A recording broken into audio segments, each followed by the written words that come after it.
transport, etc. N'hésitez pas à venir.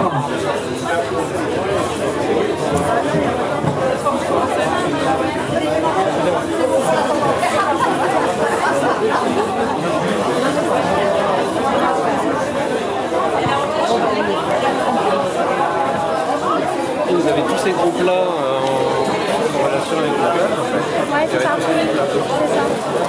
fait, on fait par département, mais on aimerait bien faire un citoyen pour eux-mêmes.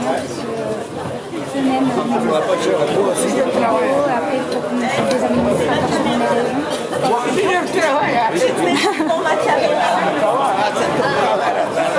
On n'a pas dit bon. Ouais, ben oui. On va faire moi je veux un photo ici, c'est bon, c'est tout.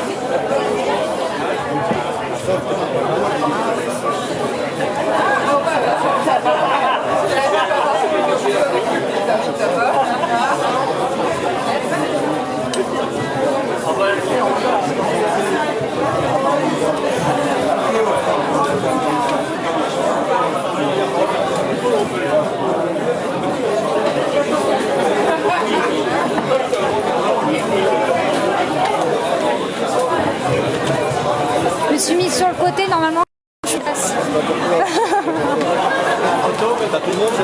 Ouais, moi c'est bon, j'ai tout le monde. J'attends juste de savoir le retour du son, mais...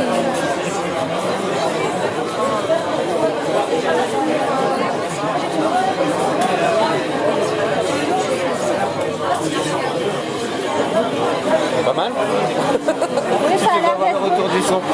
ça a l'air d'être bon.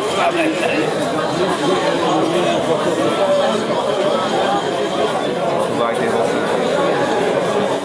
Bon, après, il va y avoir le micro, ça sera... Ça te dérange là, non? Non, du tout. Du tout. Il y avait des bancs, il y avait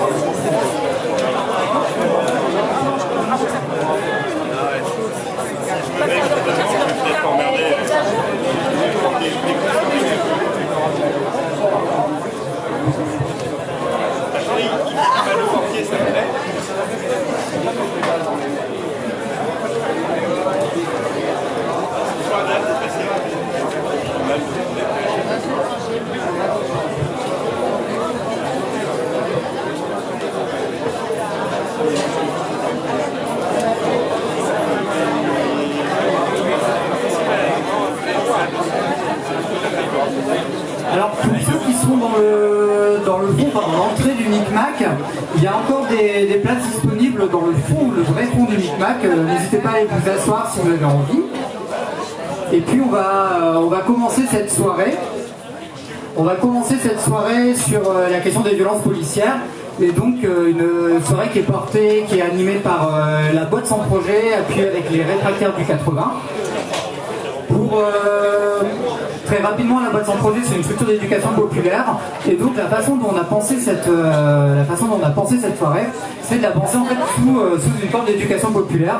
On va essayer d'éviter au maximum la question de on a des intervenants qui discutent et ensuite on pose des questions et on a juste un échange comme ça qui peut pas être forcément intéressant et éviter que tout le monde, éviter que ce soit toujours les mêmes qui puissent discuter. Alors, très rapidement, pour vous dire un peu comment va se passer cette soirée, on va commencer après avec Manu avec un petit quiz sur la question des violences policières. Ensuite, on aura un premier temps de débat sur la question de la visibilité des violences, la visibilité des violences policières aujourd'hui en fait dans le mouvement social, mais aussi cette question qui se pose aussi, c'est que maintenant en fait on revisibilise ces violences en quartier populaire et en tout cas la répression d'État organisé dans ces espaces-là. Après ce premier temps de discussion en tout cas des intervenants, qu'on vous présentera après le petit quiz de Manu. On aura un temps repas derrière et ensuite en fait on se réunira pour réfléchir ensemble en petits groupes à quelle question en fait, quelle expression on veut porter et avoir un temps d'échange avec la salle et les intervenants présents. Voilà, je vais laisser la parole à Manu.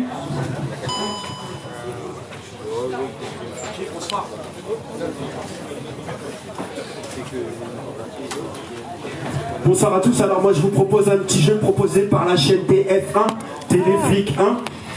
Alors ce petit jeu en fait c'est, je vais avoir besoin de victimes, de candidats. Ce petit jeu donc s'appelle Qui veut se manger un pruneau. Donc là pour l'instant la première chose que j'ai besoin d'un candidat. Qui c'est vous? Allez. Non? Ouais, super. Je me rapproche. Très bien, alors bien. Alors il faut savoir que ce jeu est très fortement inspiré d'un jeu très connu, présenté par un mec très connu. Il va y avoir des questions avec 3 propositions. Il faudra me donner la bonne, et là tu garderas ton capital vital. Et si tu ne me donnes pas la bonne, forcément c'est la bavure. D'accord? Désolée, j'ai un petit problème avec le stade. Depuis 43 ans, en France, combien de personnes ont été victimes, donc en sont mortes, des violences policières? Petite A, 35, petit B, 676, petit C, 1350. Depuis les années, Depuis 43 ans, depuis 1977 exactement. La réponse B. Réponse B, 676 personnes. Et c'est la bonne réponse, on peut applaudir. Hugo, c'est ça? Donc pour faire un petit peu de pédagogie, il faut savoir que sur les 676 personnes qui ont été assassinées, il y a 44 femmes adultes et 77 enfants ou adolescents de moins de 18 ans. Voilà, c'est pour avoir les chiffres bien en tête. Du coup, si tu calcules bien, ton capital vital est toujours là, ça fait combien de morts par an?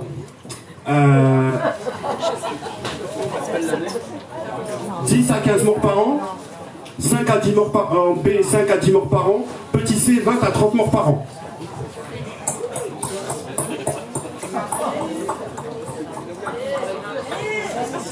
Réponse C. Et malheureusement, tu prends un pruneau, Hugues. Tu ne peux pas te rappeler à un ami. Alors j'ai besoin d'un autre candidat puisque le mien est mort. Qui se dévoue? Allez, un peu de courage. Monsieur, venez. Alors. Bonjour. 15. C'était ça, c'est 10 à 15 par an environ, si on calcule, voilà. 600 divisé par 40. Alors monsieur, vous appelez Jean-Loup. Jean-Loup. La BAC. Un petit mot quand même, je viens de Cahors exprès. Hein.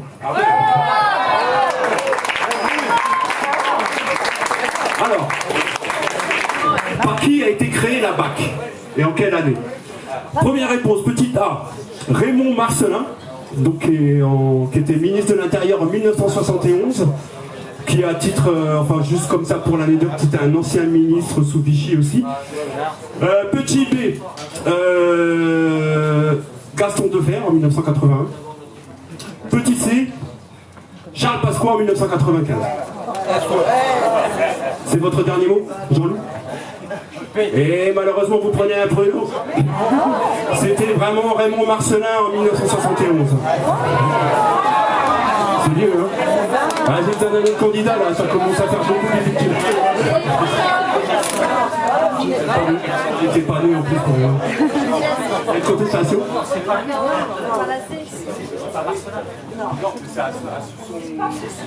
Sous son ministère. Il était le ministre de l'Intérieur. Ok, bonjour. T'as le droit de deuxième chance alors. On va dire que le pruneau n'était pas mortel. Merci à David Dufresne de Putain Solo.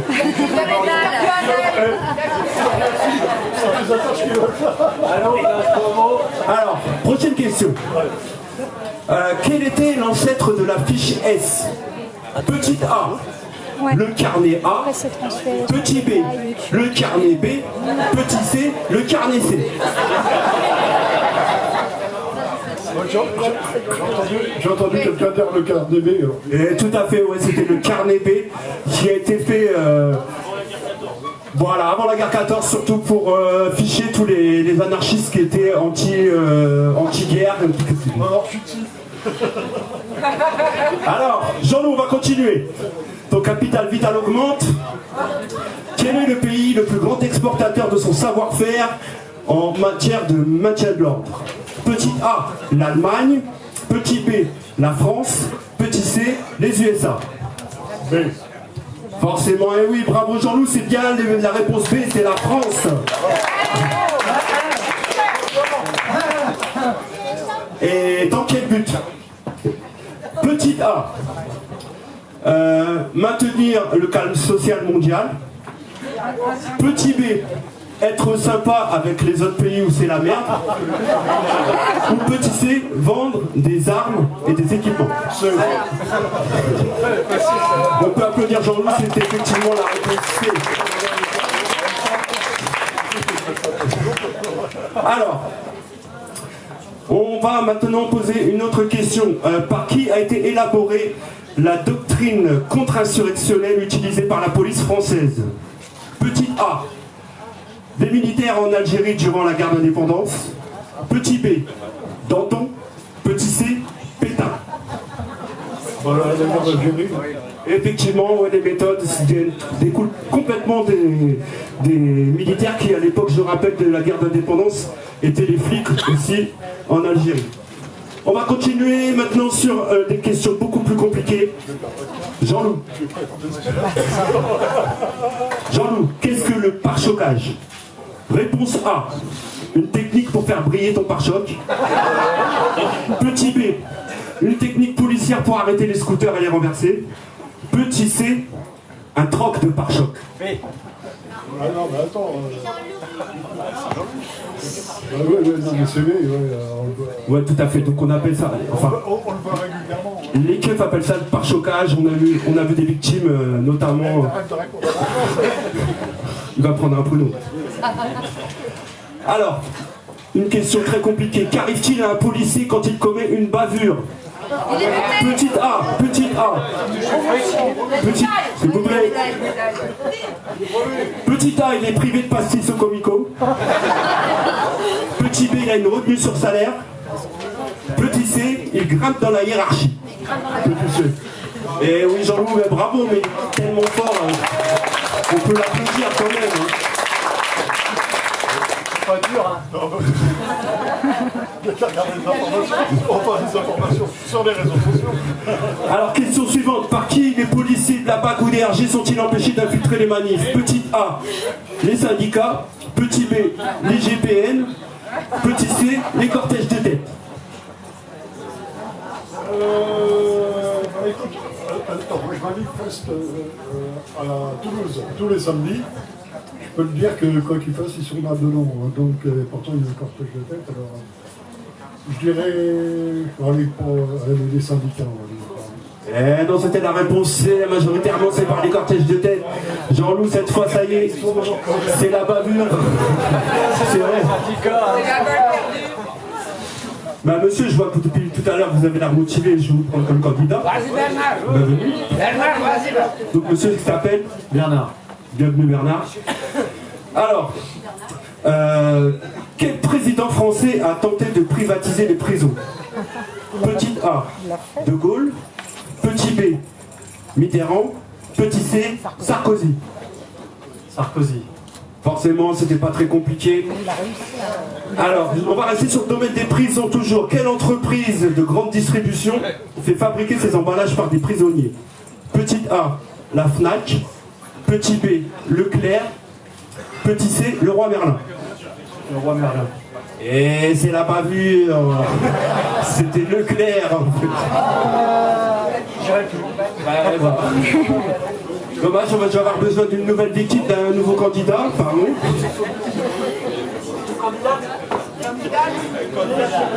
Candidate, hein, excusez-moi. Un victime, au moins c'est neutre, il n'y a pas de... Il n'y a personne, hein? Je le serais, mais je t'ai pas souvent. Ok, bah... Ouais. Vas-y Daniel, vas-y. Daniel. Alors, Daniel, vas-y. À la fin, hein.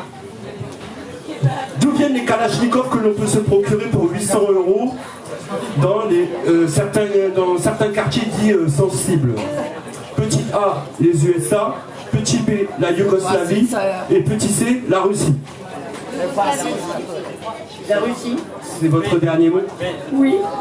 Et non, c'était pas la Russie, c'était la Yougoslavie. Et encore une bavure. Bon allez, une dernière victime ou pas?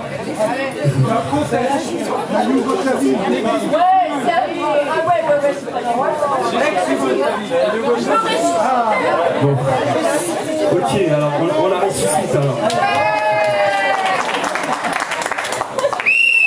Combien de policiers ont été condamnés pour meurtre depuis 40 ans? Petit A, aucun. Petit B, 3 des peines de prison avec sursis et 1 avec prison ferme. Petit C, 7 avec sursis et 5 fermes. On va dire 3. Aucun. Petit C alors? Aucun.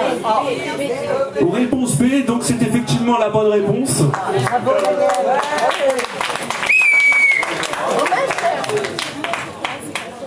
Et enfin bon là on va mettre la dernière question, donc c'est la question fatale.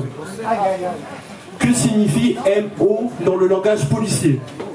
Petit A, mort par overdose. Petit B, maintien de l'ordre. Petit C, mauvaise opération. Mauvaise opération. C'était une mauvaise réponse, c'était la réponse B, c'est maintien de l'ordre. Voilà, c'était pour la dernière bavure. Je vous remercie de votre attention et de votre participation. Merci beaucoup Manu. Alors tant que je suis dans les remerciements et que je remercie Manu, j'ai envie de remercier aussi le camarade Clément qui a animé un porteur de parole en arrivant et donc qui s'appelait Balance ton poulet. Et donc vous pouvez voir en fait derrière sur les fils à linge qui sont posés des expériences de rencontres avec des policiers et ce qui en est suivi. Alors pour introduire ce débat, je vais vous présenter en tout cas nos discutants et je vais commencer par Romain. Donc nous avons Romain, si tu peux faire coucou. Voilà, Romain Ladan, donc militant associatif amiénois, qui est politique aussi, président de la boîte sans projet et qui est en procès demain, ce qui fait que je peux vous rappeler aussi que l'entrée est à prix libre et que donc en fait il y a une caisse de solidarité en fait à l'entrée du Micmac, voilà, avec Claudia qui fait coucou, pour récolter des fonds pour les frais de justice de tout le monde, oui pas que de Romain mais j'en profite, et de Titouan aussi qui est en procès demain. Donc voilà, Romain qui était arrêté le 5 octobre, pardon, et qui depuis est sous contrôle judiciaire après 47 heures de garde à vue, qui passe en jugement demain. Nous avons aussi Mélanie Gaham, militante politique amiénoise, membre des Gilets jaunes. Alors j'ai ma fiche parce que je me rappelle pas de tout. Mélanie, voilà, donc qui est en lutte depuis décembre 2018, qui a été victime de violences policières le 20 avril 2019 à Paris, suite à un coup de matraque dans la nuque et qui a après eu 6 jours d'ITT, ce que tu me disais. Aujourd'hui, la procédure a été classée sans suite, puisque il a été décidé que le choix du policier était tout à fait justifié. Et il me semble que là, par contre, tu ne lâches pas et que ça va revenir. En tout cas, tu es toujours en lutte pour faire reconnaître ça. Nous avons aussi David Dufresne. David, voilà, donc qui est l'animateur aujourd'hui connu pour le compte Twitter Allo Place Beauvau, qui interpelle le ministère de l'Intérieur sur la question des bavures policières. Il me semble qu'aujourd'hui, on est à 877 interpellations depuis hier ou avant-hier. Tu en parleras, qui a aussi écrit un livre dernièrement, donc Dernière Sommation, qui raconte la lutte des Gilets jaunes, dans lequel il y a un personnage, en fait on parle de vrai faux roman, avec un personnage qui ressemble beaucoup, Étienne Dardel, qui est un journaliste qui interpelle le ministère de l'Intérieur sur la question des violences policières. On peut noter aussi qu'en 2005, tu as sorti un documentaire sur ce qui s'était passé. Alors que je reprends mes notes aussi. qui s'appelle Quand la France s'embrase, exactement sur les premières, en tout cas les émeutes de banlieue de 2005. Et puis j'avais noté aussi voilà, qu'aujourd'hui tu es salué par le monde journalistique qui dit que c'est très très bien le travail que tu fais, qui est décrié par la police. Et que tu disais en fait le travail que je fais c'est un travail journaliste normal et qu'il faut à un moment donné il faut poser ces questions-là et il faut les faire remonter. On a aussi Carole à côté, Carole Austin de l'Union Solidaire. Voilà, donc représentante syndicaliste et qui est prof à Amiens Nord, prof de philosophie donc en quartier et qui était présente en 2012 avec Manuel Valls quand il a lancé la question des zones de sécurité prioritaires et donc qui est le déploiement d'effectifs supplémentaires de police et de gendarmerie pour pacifier les violences urbaines. Ensuite, nous avons Sabrina. Sabrina, je sais jamais, je suis désolé. De Clichy-sous-Bois, donc engagée avec Assez le Feu et les Pas Sans Nous. Voilà, donc nous aussi c'est du projet Pop Art.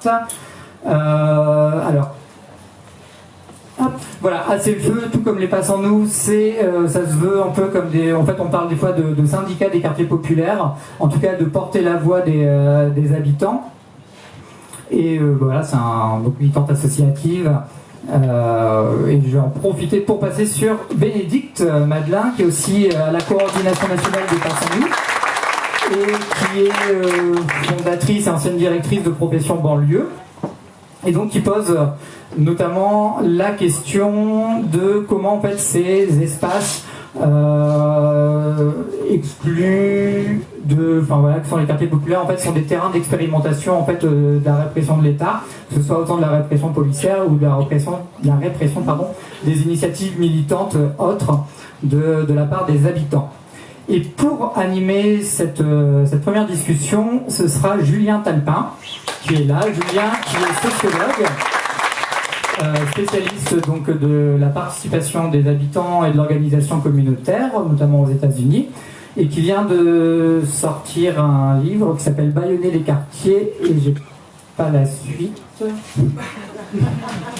Bâillonner les quartiers, comment le pouvoir réprime les mobilisations populaires, et qui pose notamment la question, d'autant que c'est assez intéressant parce qu'on est là, comment en fait lors des élections municipales les grosses écuries politiques redécouvrent qu'il y a des habitants qui habitent en quartier populaire, et comment en fait on va mettre en place des espaces aussi qui sont un peu des espaces répressifs derrière par les politiques publiques. Voilà, merci beaucoup et je te laisse le micro. Merci Bernard. Bonsoir à tous, très content d'être avec vous ce soir pour cette belle soirée. Avant de passer la parole à nos camarades, moi je voudrais commencer par un souvenir, une scène qui m'avait pas mal marqué l'année dernière. C'était à Beaumont-sur-Oise, au moment de l'acte 36 des Gilets jaunes, qui avait été organisé en partenariat avec le comité Vérité et Justice pour Adama. Et à cette occasion, en fait, un gilet jaune avait pris la parole sur l'estrade et il avait dit la chose suivante. Je voudrais vous demander pardon de ne découvrir que maintenant ce que vous vivez depuis des décennies dans les quartiers, en termes de violences policières et de morts sous les coups de la police, au nombre de 1 par mois depuis des années, comme ça a été rappelé. Pardon donc de ne les découvrir que maintenant. Et je crois que ça résume bien cette parole prononcée en juillet dernier, l'enjeu de cette soirée, et le fait que la question des violences policières et de la violence d'État, aussi ignoble soit-elle, peut peut-être constituer une opportunité pour le mouvement social, opportunité de construire des jonctions, des alliances qui n'ont pas pu se faire par le passé. C'est en tout cas une des questions, je pense, dont on va discuter ce soir. Je crois que cette soirée est importante parce qu'elle contribue et ça a été dit, à la visibilisation, la publicisation des pratiques de violence policière et de répression. Car un des éléments qui permet la reproduction de la répression et de la violence d'État, c'est bien souvent qu'elle demeure cachée, invisibilisée, au fond pour réprimer, restons cachés. Et un des enjeux, moi je crois, c'est de les mettre à jour, de les dévoiler, ces pratiques, pour pouvoir les mettre à mal. Alors on y reviendra dans la discussion, je crois que c'est le rôle d'observatoire des pratiques policières qui sont mis en place un peu partout sur le territoire et qui ont aussi connu la répression, comme à Montpellier, à Toulouse. Moi qui viens de Lille, je suis ça également de près. Rôle d'un observatoire des libertés associatives qu'on est en train de constituer avec tout un ensemble d'associations, dont Passons nous, qui visent également à documenter et visibiliser toutes les formes de pratiques de répression du militantisme qui dépassent simplement la question des violences policières. Travail de visibilisation et de documentation qui est assuré également par les journalistes, et je crois que David Dufresne nous en dira un mot dans un instant. Et travail de documentation et de visibilisation de ces pratiques pour lequel les sciences sociales, je crois, ont un rôle également à jouer. Je voudrais signaler ici la présence de Myriam Bachir, qui a fait un travail tout à fait remarquable auprès de la table de quartier d'Étouvie à ce titre, qui, elle, a été confrontée au cours des dernières années à une forme de répression institutionnelle à bas bruit de la part de la municipalité et des pouvoirs publics, qui ne prenaient pas forcément la forme de la violence physique et policière, mais qui constituait autant d'entraves et de bâtons placés dans les roues de ceux et celles qui essayaient de s'organiser pour défendre les intérêts des quartiers populaires. C'est également ce que j'essaye de faire, moi, dans ce livre qui vient de paraître, Bâillonner les quartiers, de documenter de façon un peu systématique des histoires qui se déroulent depuis des années et des décennies dans les quartiers populaires, pour qu'elles ne tombent pas dans l'oubli, et pour montrer, au fond, la dimension systémique de ces pratiques de répression institutionnelle, qui ne tiennent pas du hasard et révèlent au fond le rapport très problématique que l'État français entretient au contre-pouvoir et à la contestation sociale. J'en reste là et je passe à présent la parole à nos invités. Et je voudrais peut-être commencer par donner la parole à ceux qui ont directement subi ces formes de violence et de répression policière, et peut-être commencer avec toi, Mélanie, qui nous raconte un peu comment ça s'est passé, ton expérience de ce point de vue-là. Déjà bonsoir et merci à tous d'être venus. C'était important que cette soirée fédère et qu'on va et voir du monde comme ça fait chaud au cœur. Donc pour beaucoup, vous connaissez mon histoire. Pour ceux qui ne la connaissent pas, je suis gilet jaune depuis le 1er décembre 2018. Je milite chaque samedi.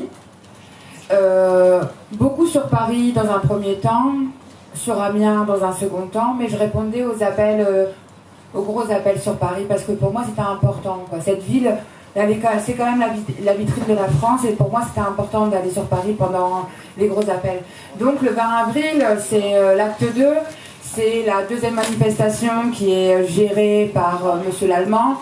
Deuxième ou troisième, hein, je ne sais plus trop, quoi. C'est après le 16 mars, il a vite pris ses marques, ce monsieur. Et donc, voilà. Donc là, ce jour-là, je découvre les voltigeurs. Je découvre plein de choses qui étaient inédites pour moi. Et donc, ce 20 avril, je suis dans un cortège déclaré. La manif avance, j'avance avec elle. Et à un moment donné, il y a un mouvement de foule. Et moi, j'avais jamais vu la police courir sur les gens. Donc, pour moi, quand il y a mouvement de foule, en fait, c'est simplement que la police va envoyer des gaz lacrymogènes. Donc, à ce moment-là, je me retourne, je mets mon écharpe, je la noue fort dans mon cou parce que je prends plus de masque. Parce que les masques en papier, on nous dit que c'est des armes par destination. Je prends plus de sérum physiologique parce que ça aussi, c'est des armes par destination. D'ailleurs, j'ai une camarade qui a été en garde à vue et on lui a indiqué que ces deux choses étaient des armes par destination. Donc je prends plus tout ça, je prends juste mon écharpe, ma grosse écharpe d'hiver, et je la noue fort. Je marche parce que je me dis, ouais, les lacrymos, au bout d'un moment on est un peu habitué, même si les dernières elles sont terribles. Mais celles de l'époque, j'arrivais à les supporter encore grâce à mon écharpe.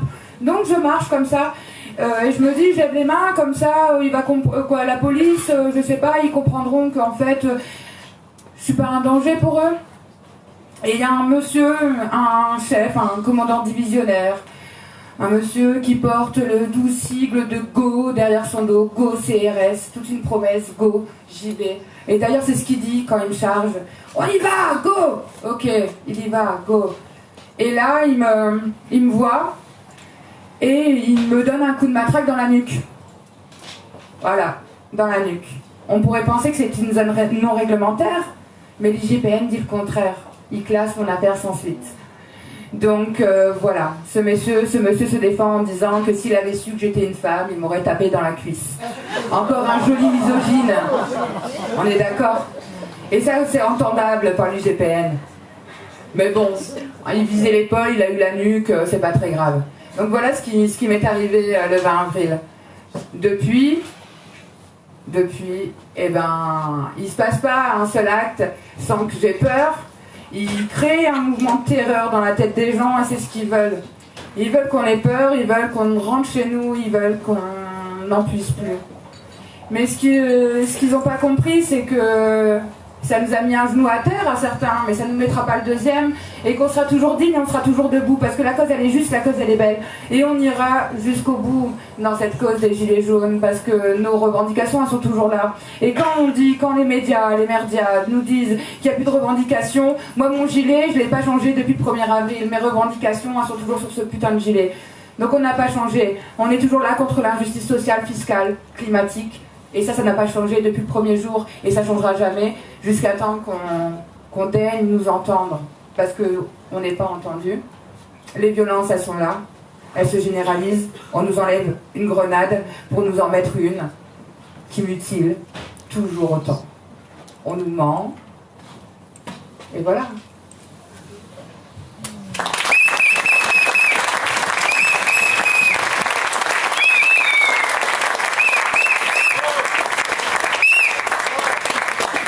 Romain, pour enchaîner, tu pourrais nous raconter comment, toi qui milites depuis pas mal d'années avec la voix de ton projet, notamment dans les quartiers populaires d'Amiens, comment s'est fait la rencontre peut-être avec Mélanie et comment vous avez essayé d'œuvrer à des formes de jonction entre différentes fractions des classes populaires confrontées à cette violence d'État, et puis peut-être aussi que tu évoques toi ta propre histoire et le procès politique, je pense, que tu es en train de subir.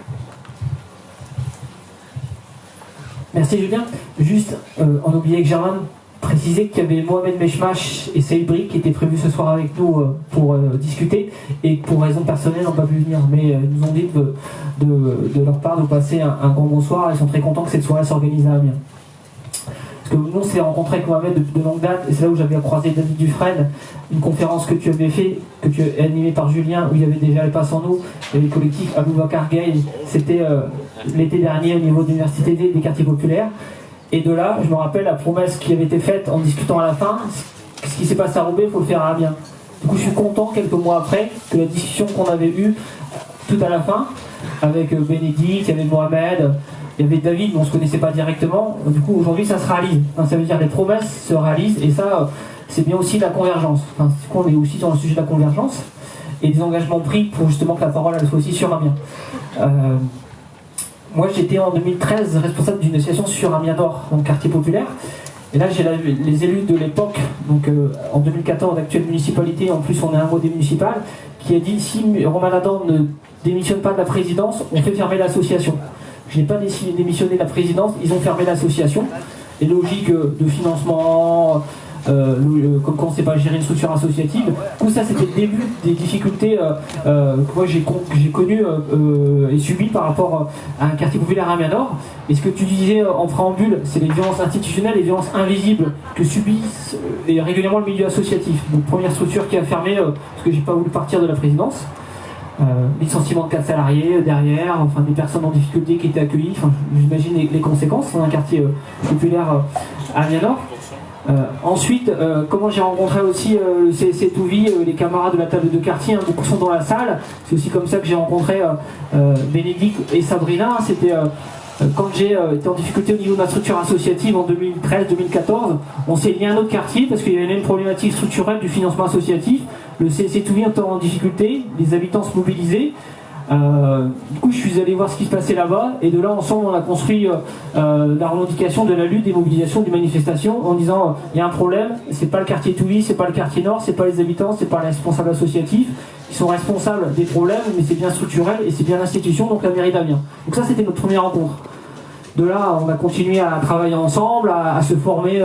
Julien, on s'est aussi rencontrés régulièrement sur le pouvoir d'agir, la prise de parole des habitants, etc., etc. Je vais faire un saut sur quelques années, hein, sinon je vais raconter une biographie et ça va être long. Mais si vous remettez en contexte. Mélanie, on se connaissait mais professionnellement, comment on s'est connu avec Mélanie professionnellement. À un moment donné, il y a des camarades gilets jaunes et moi dès le début j'étais sur les premières mobilisations parce que je fais toutes les manifs à Amiens, sauf depuis 5 mois où je suis interdit de manif, donc je les faisais toutes. Peu importe le sujet, la cause était juste. Enfin, le sujet de gauche, hein, enfin de l'anticapitalisme, on s'entend. Hein. Mais la cause était juste. On l'a vite repéré. À un moment donné, les camarades gilets jaunes se sont dit on galère pour trouver un espace pour se réunir. Donc se réunir, on a proposé nos locaux au niveau de la boîte sans projet. C'est comme ça qu'on a commencé à converger la boîte sans projet, l'histoire un peu des quartiers populaires, faire rencontrer les gens à la boîte sans projet à travers plein d'événements. Il y a ce soir, je crois beaucoup que ces espaces comme ce soir permettent aux gens de se rencontrer après de moins avoir de préjugés, davantage lutter le samedi à d'autres espaces et d'autres moments. Les gilets jaunes sont tous les mardis soirs chez nous. On a accéléré les mobilisations avec les gilets jaunes et en parallèle avec des camarades qui sont dans la salle et aussi Mélanie et le droit au logement, et il y a pas mal aussi de camarades squatteurs qui sont dans la salle. En janvier 2019, collectivement on a ouvert un squat en disant gilets jaunes, quartier populaire, squatteurs, personnes en difficulté au niveau du logement, donc souvent les personnes exilées, demandeurs d'asile exilées, n'ont pas de situation d'hébergement d'urgence. On s'est tous liés pour ouvrir cet hébergement d'urgence, un squat à Amiens, avec une revendication commune, si on a le droit d'avoir un hébergement quand on est dans la rue, et quand on a un mode de vie différent en tant que squatteur, on a le droit de choisir notre mode de vie. Voilà, donc on a pris un bâtiment tous ensemble, qui a davantage été géré par les copains et copines squatteurs, certains sont dans la salle, et c'est de là que ce squat a permis aussi des rencontres comme ce soir, de construire des mobilisations. Et ce squat était un point d'appui janvier-février sur ce qui se passait un peu sur Amiens, et c'est là aussi les camarades gilets jaunes se sont dit bien avant des organisations politiques, il faut qu'on aille aider ce squat, parce que ce qui se passe à Amiens, les personnes dans la rue, on ne peut pas laisser faire, et là les gilets jaunes, voilà, quand il s'est passé ce moment où vous êtes venus nous aider et aménager, animer ce squat, et du coup on est passé à la vitesse supérieure. Là vraiment on a convergé en permanence. Et là je vais faire un dernier saut très rapide, parce que j'ai très long. Le 5 octobre, comme je faisais toutes les manifs, le 5 octobre, les camarades gilets jaunes font on va aller chercher de nouveau Macron. C'était l'acte 2, on va chercher Macron, après le 25 mai.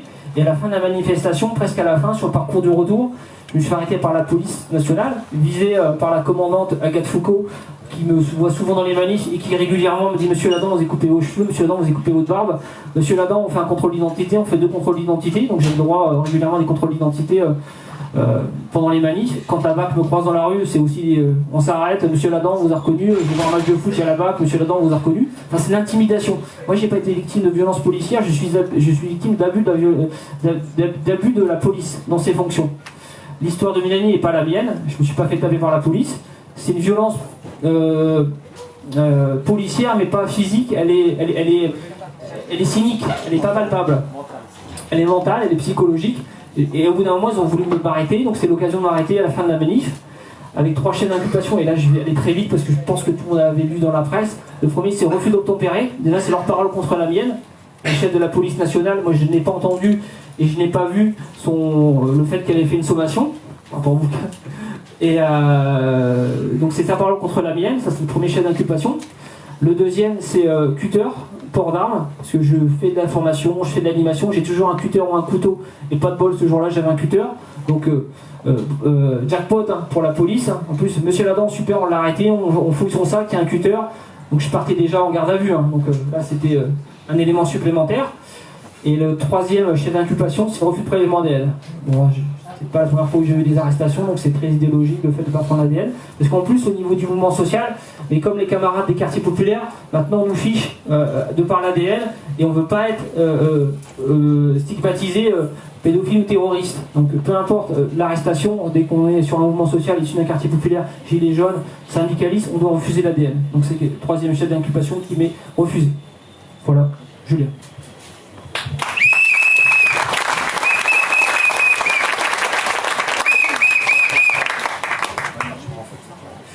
Ah si, ça marche.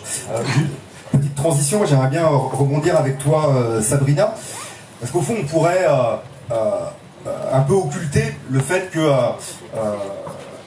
la jonction face aux violences policières et aux violences d'État n'est pas forcément si simple que ça. Au fond, elle suppose un travail militant, politique, et moi j'avais fait un entretien autour de ces questions avec Youssef Brakni du comité Adama, sur comment, au fond, on construit une expérience politique en commun, en fait. Et que ça suppose du temps, et voilà, justement, de passer des samedis, des soirées, etc., ensemble, parce que on a des gens issus des quartiers, d'autres qui n'en sont pas forcément issus, qui vivent des expériences différentes, et que ça ne va pas de soi.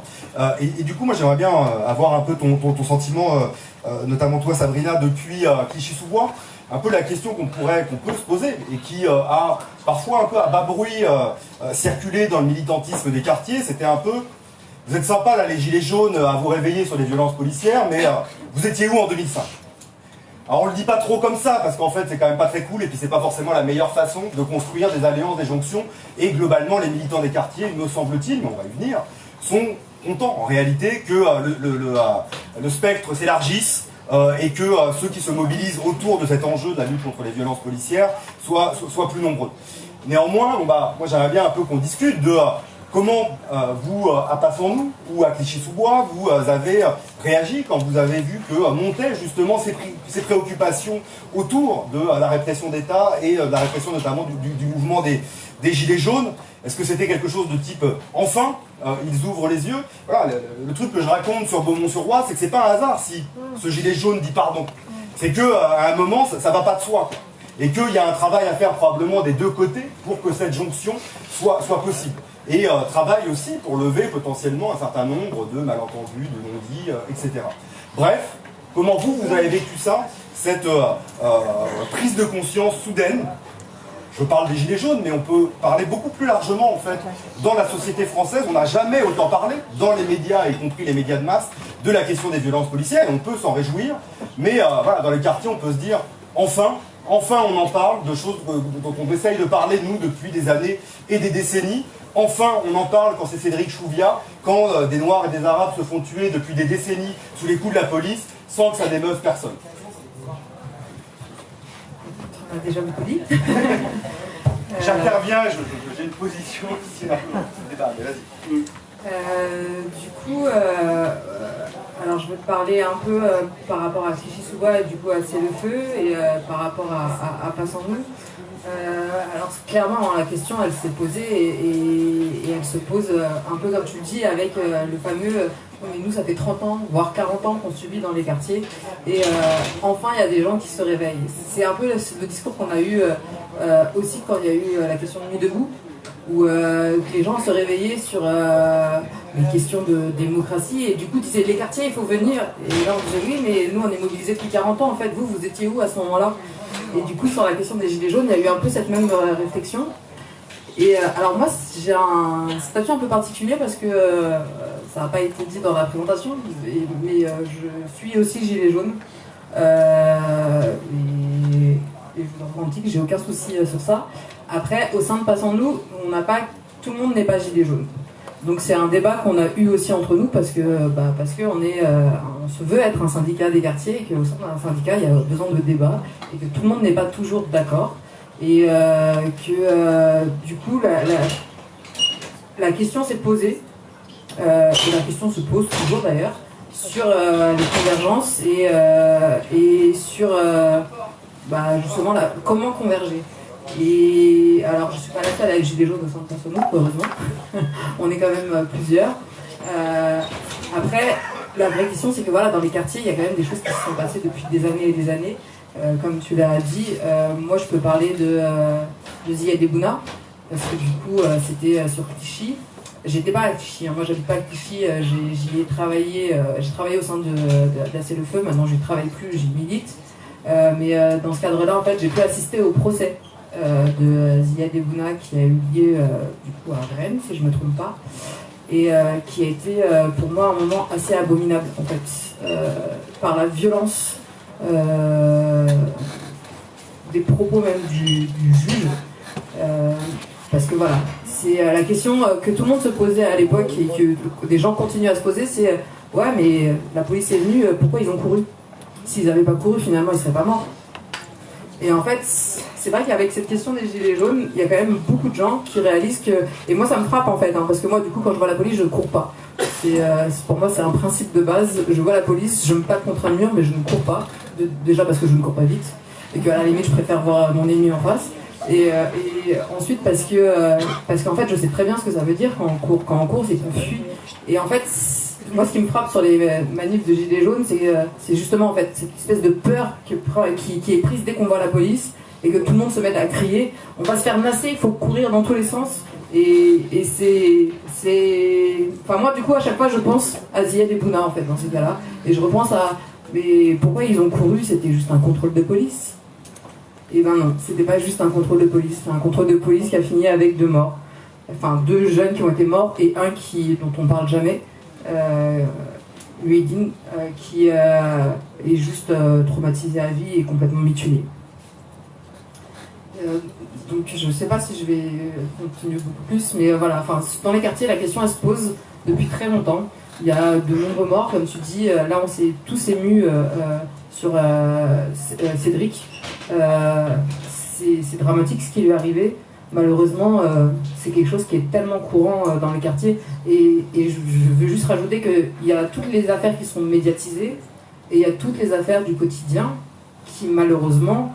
Enfin, dont personne ne parle parce qu'elles ne sont pas filmées, dont personne ne parle parce que, heureusement pour eux, ils ne sont pas morts, mais ça ne veut pas dire qu'ils n'ont pas été humiliés, ça ne veut pas dire qu'ils n'ont pas été frappés, ça ne veut pas dire que ça n'a pas des conséquences sur du très long terme. Quand tu dis que tu as été traumatisé, que tu as peur, moi j'en connais un tas de jeunes, et notamment quand j'étais à C'est-le-Feu, des jeunes qui venaient pour me dire, voilà, là, hier, on s'est encore fait attraper pour la 5e fois.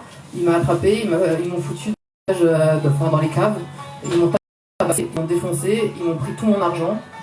Et du coup, là, c'est bon, j'en ai marre, je sais pas quoi faire. Et je fais, mais ça c'est arrivé, c'est la 5e fois. Il fait ouais, enfin la 5e fois depuis le début de l'année. Il devait être au mois de mars, avril. Voilà. Et ça, c'est du quotidien en fait chez un tas de personnes, et ça fait partie des violences policières, mais c'est des violences qui sont tellement banales dans les quartiers que du coup on n'en parle même plus et ça fait même pas une affaire. Voilà.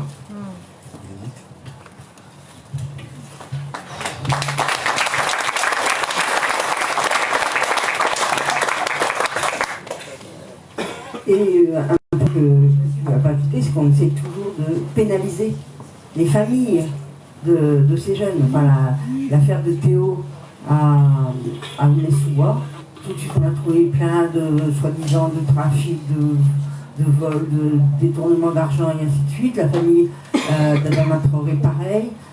Voilà, et ça c'est des situations absolument permanentes. C'est que non seulement il y a des violences qui aboutissent à la mort ou à des traumatismes pour très très longue durée, mais en même temps, on arrive à montrer que finalement, c'est eux qui sont responsables. La preuve, c'est qu'on a trouvé la preuve qui trafiquait, qui détournait de l'argent public, et ainsi de suite. Voilà, je trouve que c'est vraiment cette manière dont, finalement, on ferme la boucle, alors aussi bien au niveau des violences policières qu'au niveau des violences politiques. Parce que là, on était, il y a encore la semaine dernière, en Conseil national à Angers, et on a un copain, Jamel, qui se présente tête de liste citoyenne au municipal. Et il y a eu un article dans la presse locale, le Courrier de l'Ouest, pour ne pas le nommer, le 18 janvier, qui est un article absolument ignoble, qui ne fait que partir d'insinuations, uniquement des insinuations. Rien n'est prouvé, rien n'est dit, et ça va jusqu'à... alors les témoins témoignent tous sous couvert de l'anonymat parce que c'est quelqu'un qui ferait peur, qui serait ceci, qui serait cela.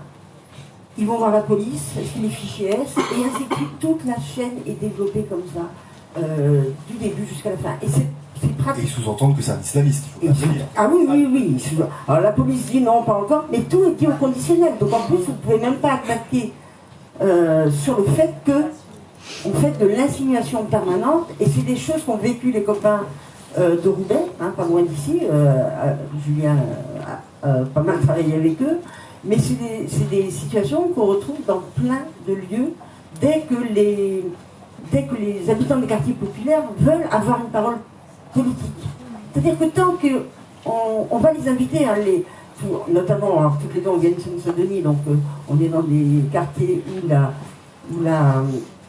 les personnes issues de l'immigration postcoloniale sont quand même particulièrement nombreuses, tant qu'on leur demande de venir faire des gâteaux à l'école, là ils sont accueillis les bras en l'air. La pédagogie couscous, ça marche super bien, mais dès qu'ils veulent avoir une parole politique, à ce moment-là, c'est la répression qui démarre, c'est la disqualification, c'est la stigmatisation, la diabolisation, ce sont des terroristes.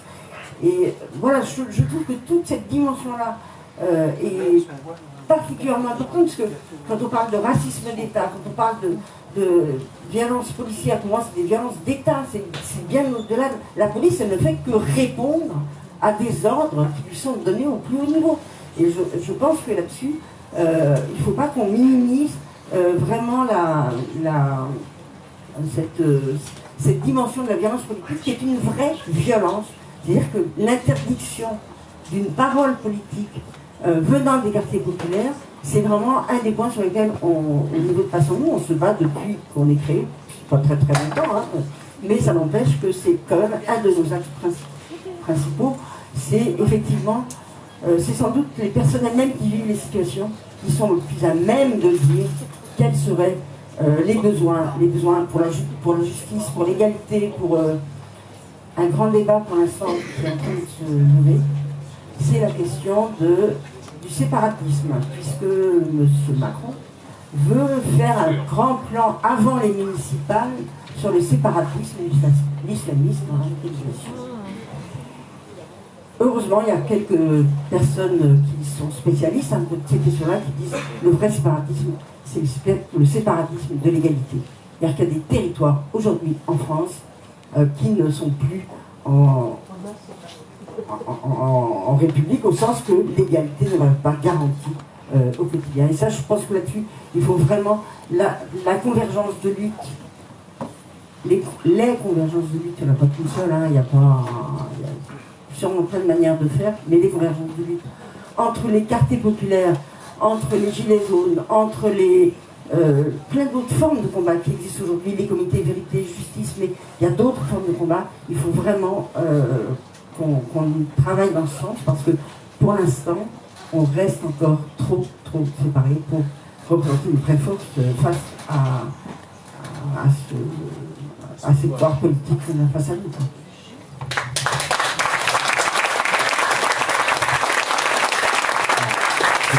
Qu'on réabordera dans un deuxième temps sur les questions un peu stratégiques en fait. Moi, une question que j'aurais envie de poser, mais on y reviendra tout à l'heure, c'est est-ce que la convergence sur la question de la répression n'est pas vouée à être défensive en fait?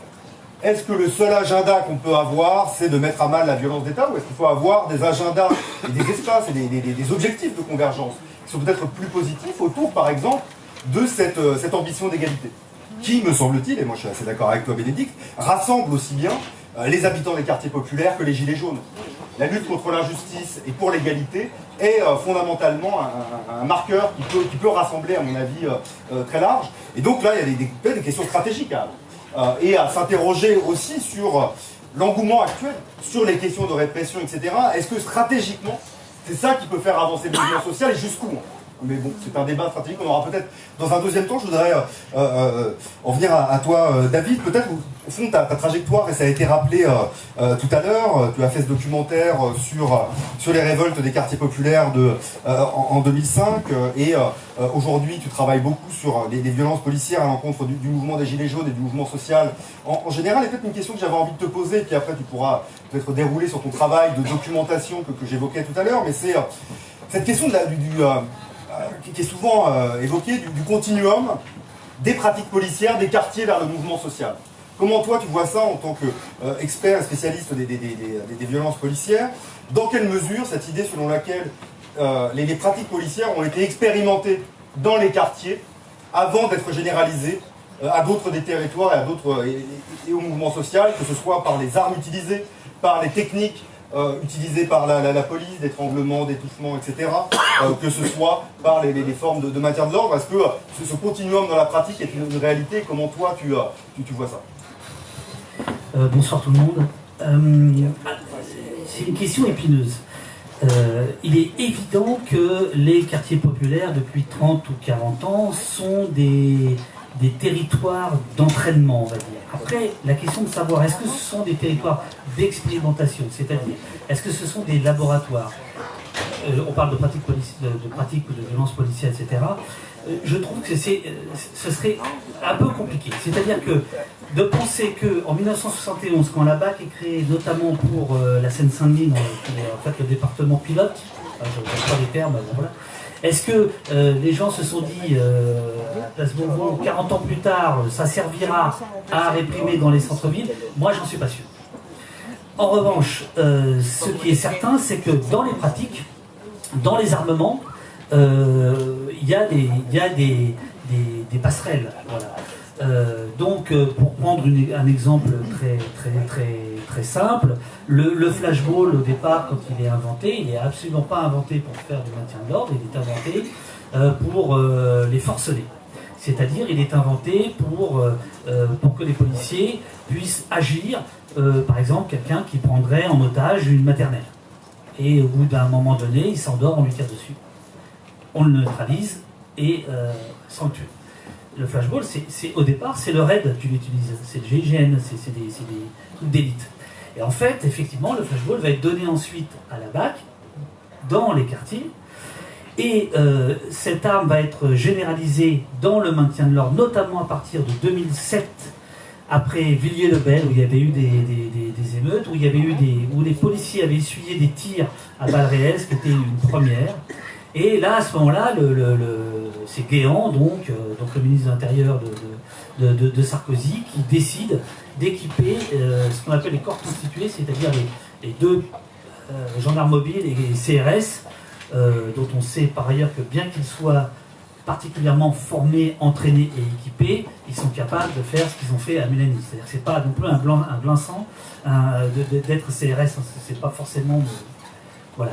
Enfin, a priori, ils n'ont même pas l'excuse de la BAC qui n'est pas formée pour le maintien de l'ordre. La BAC, elle est formée pour ce qu'ils appellent les violences urbaines ou les émeutes.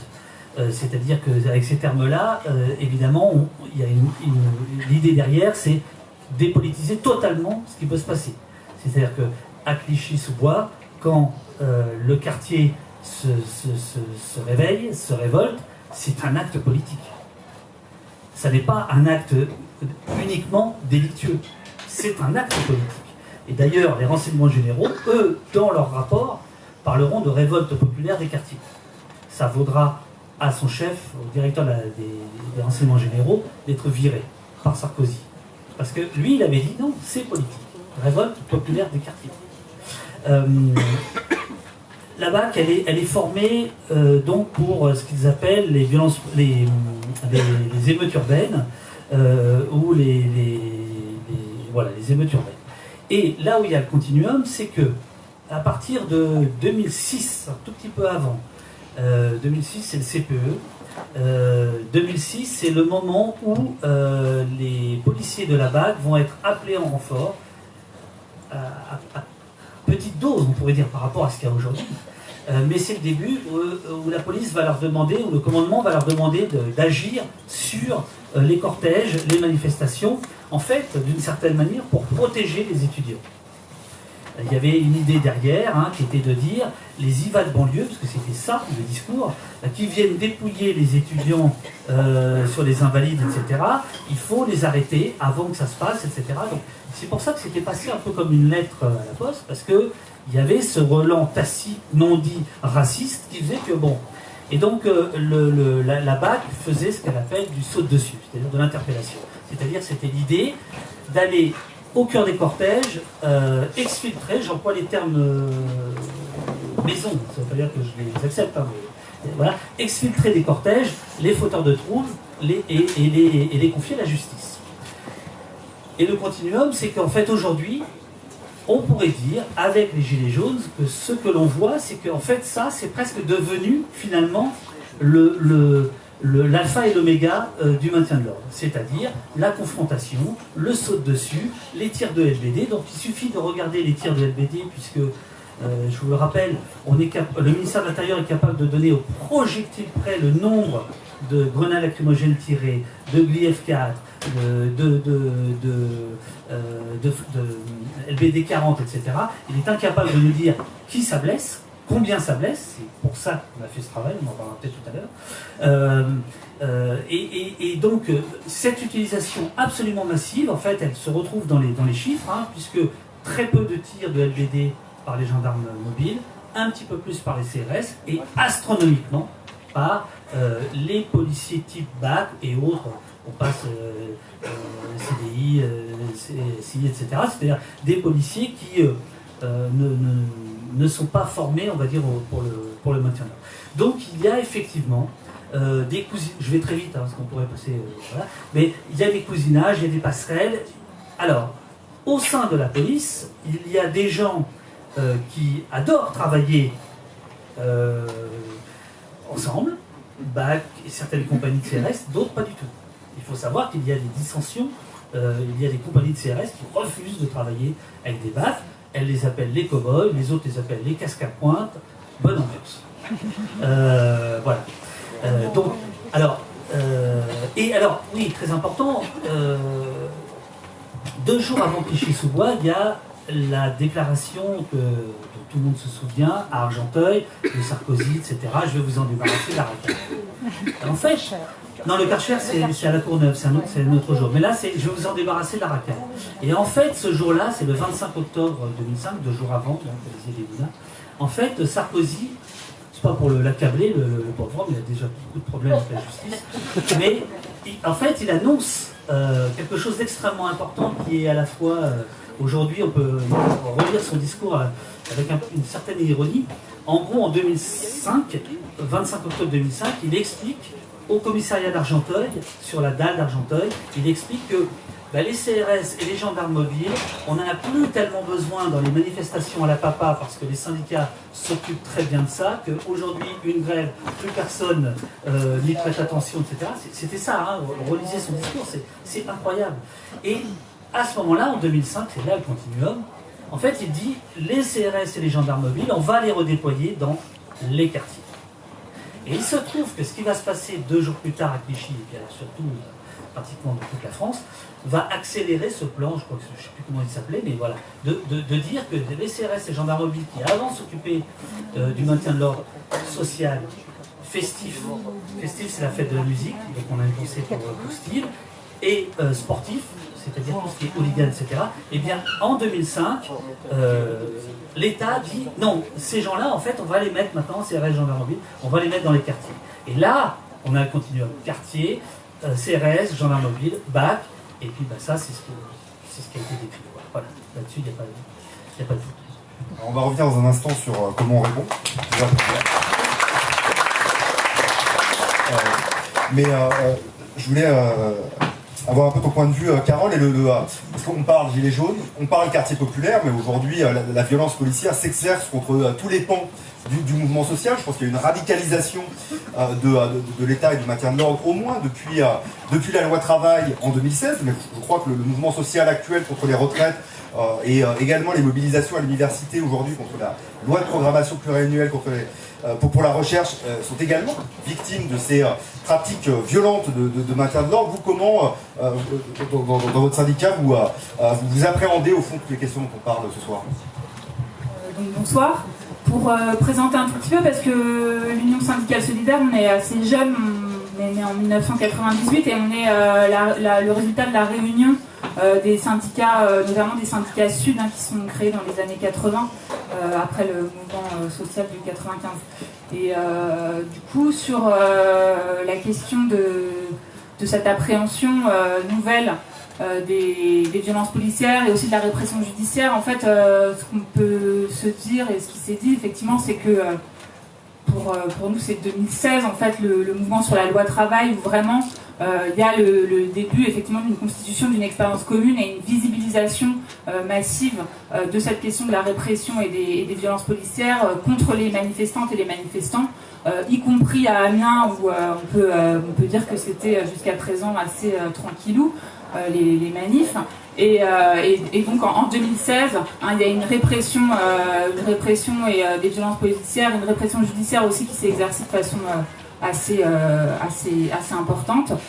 Donc on s'est mobilisé depuis au moins cette époque là-dessus, en participant activement à des comités de soutien interlutte, de mobilisation, contre la répression, notamment judiciaire, pour aider les camarades qui étaient inculpés. Enfin, ce qu'on peut dire sur Amiens, c'est qu'on a un tribunal qui est extrêmement répressif, parce que on se souvient de la répression syndicale à l'encontre des Continentales. On a eu aussi la répression à l'encontre des 9 de la Confédération paysanne, suite aux actions menées contre la ferme des 1000 vaches.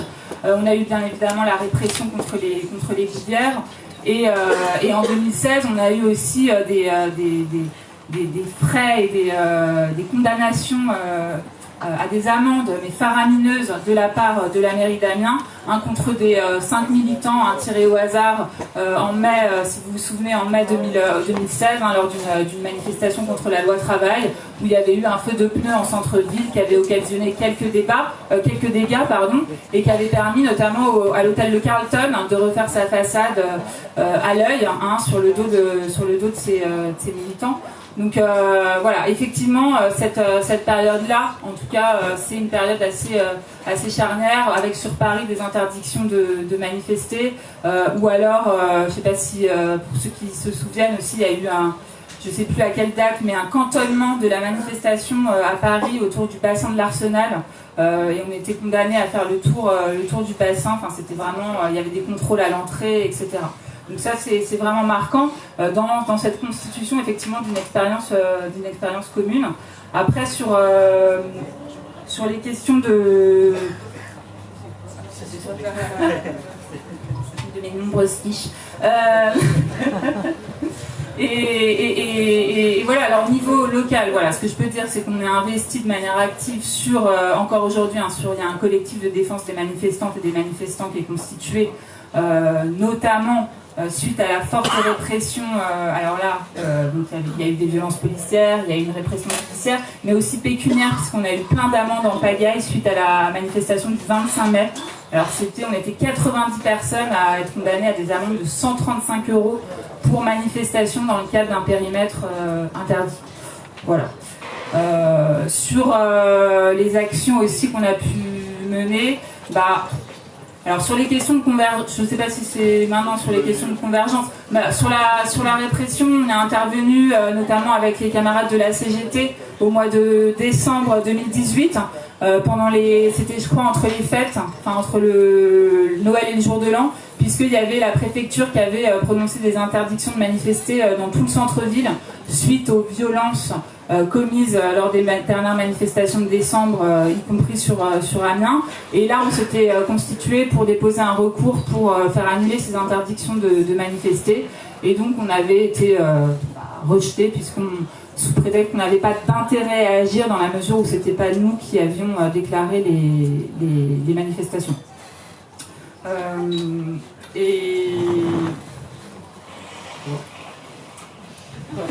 Merci Carole.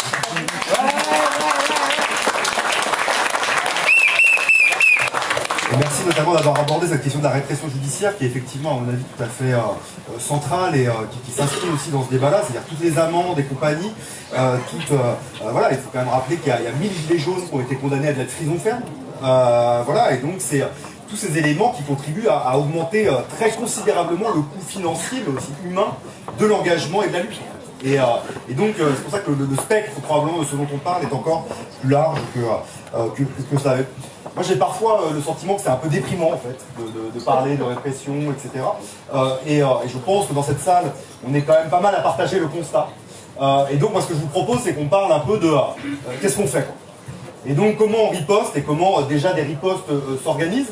Et peut-être reprendre avec toi David sur comment la stratégie de visibilisation de ces violences policières, et notamment le travail que tu as fait avec Allo Place Beauvau, contribue à faire bouger les lignes, parce que en même temps je disais que c'était déprimant, et moi j'ai le sentiment qu'il y a des lignes qui bougent en fait. C'est-à-dire qu'on n'a jamais autant parlé de violences policières, il y a peut-être une prise de conscience collective qui est en train d'opérer. Alors après une prise de conscience collective, ça ne veut pas nécessairement dire un changement des pratiques policières ou institutionnelles, Donc voilà, comment toi, le travail que tu opères depuis maintenant plusieurs mois peut contribuer à faire bouger les lignes? Alors d'abord, il y a beaucoup de gens qui travaillent sur ces questions-là, plus ou moins dans l'ombre, plus ou moins ouvertement. Le comité Adama, par exemple, depuis des années, porte cette question-là de manière flamboyante, si je puis dire. D'autres, plus discrètement, il y a des gens qui font un travail de documentation sur l'armement, par exemple, je pense aux gens de Désarmons-les. Voilà, il y a quand même une quantité de gens qui font des choses, il y a eu beaucoup de pages Facebook. Alors voilà, il se trouve que Allo Place Beauvau, ça a à un moment donné cristallisé peut-être un peu plus que d'autres. Bon voilà. Alors d'une certaine manière, bon alors d'une part c'était pas, enfin c'était un peu comme Monsieur Jourdain quoi. J'ai lancé l'alerte sans me rendre compte vraiment quoi. Au départ, enfin je savais très bien ce que je faisais, mais je n'avais aucune idée de où ça allait nous mener. D'une certaine manière. Il y a quelque chose par rapport aux Gilets jaunes qui a permis ce travail, qui a facilité ce travail, qui répond peut-être à ce qui a été dit tout à l'heure. C'est que les Gilets jaunes, il y a unité de temps, de lieu et d'action. Et en plus, ils portent des gilets. Donc, c'est comme le port-salut, ça se voit dessus, quoi. Et donc, d'une certaine manière, c'était tout sauf facile, c'est tout sauf facile, mais il y a une forme d'authentification qui est facilitée par cette idée-là. C'est le samedi, il y a des gilets, il y a des manifestations, etc. Et puis, à un moment donné, je commence à connaître les villes, quoi. Montpellier, Toulouse, la place de la Comédie pour Montpellier, Toulouse, le boulevard d'Arcole, Nantes, etc., etc., etc. Et surtout, avant toute chose, ces milliers de gens qui filment d'abord parce que c'est festif, une manifestation, on veut s'y souvenir, etc. Et puis, peu à peu, eh bien, le réflexe de filmer parce qu'il peut y avoir une opération de police, il peut y avoir, etc. C'est la grande différence avec ce qui peut arriver dans les quartiers populaires, où on n'a pas l'unité de temps, de lieu et d'action. Je veux dire que le drame peut survenir à n'importe quel moment, il n'y a pas forcément des vidéos, et ça c'est une différence absolument fondamentale, c'est-à-dire qu'à partir du moment où on peut documenter ou on ne peut pas documenter, quand je dis on, c'est-à-dire des gens extérieurs au quartier, c'est-à-dire que ça sorte du quartier, que ça sorte de la rumeur du quartier. À ce moment-là, s'il n'y a pas de documentation d'une manière ou d'une autre, c'est-à-dire photos, c'est-à-dire vidéos, c'est-à-dire témoignages, c'est-à-dire copies de plainte, c'est-à-dire certificats médicaux, c'est-à-dire radio, etc.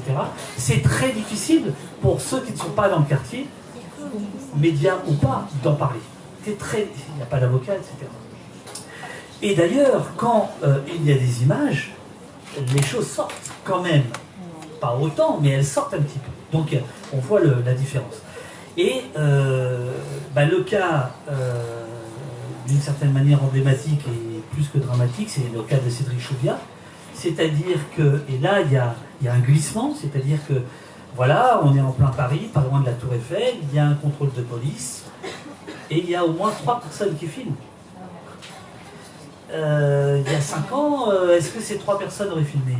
C'est pas sûr, c'est pas sûr. Il y a cette idée aujourd'hui que quand il y a police, quand il y a opération de police, il y a... Comment? Il y a... non, il faut être honnête, il n'y a pas bavure à chaque fois, mais il y a ce risque. Il y a ce risque, il y a cette possibilité. Et qu'il faut la filmer.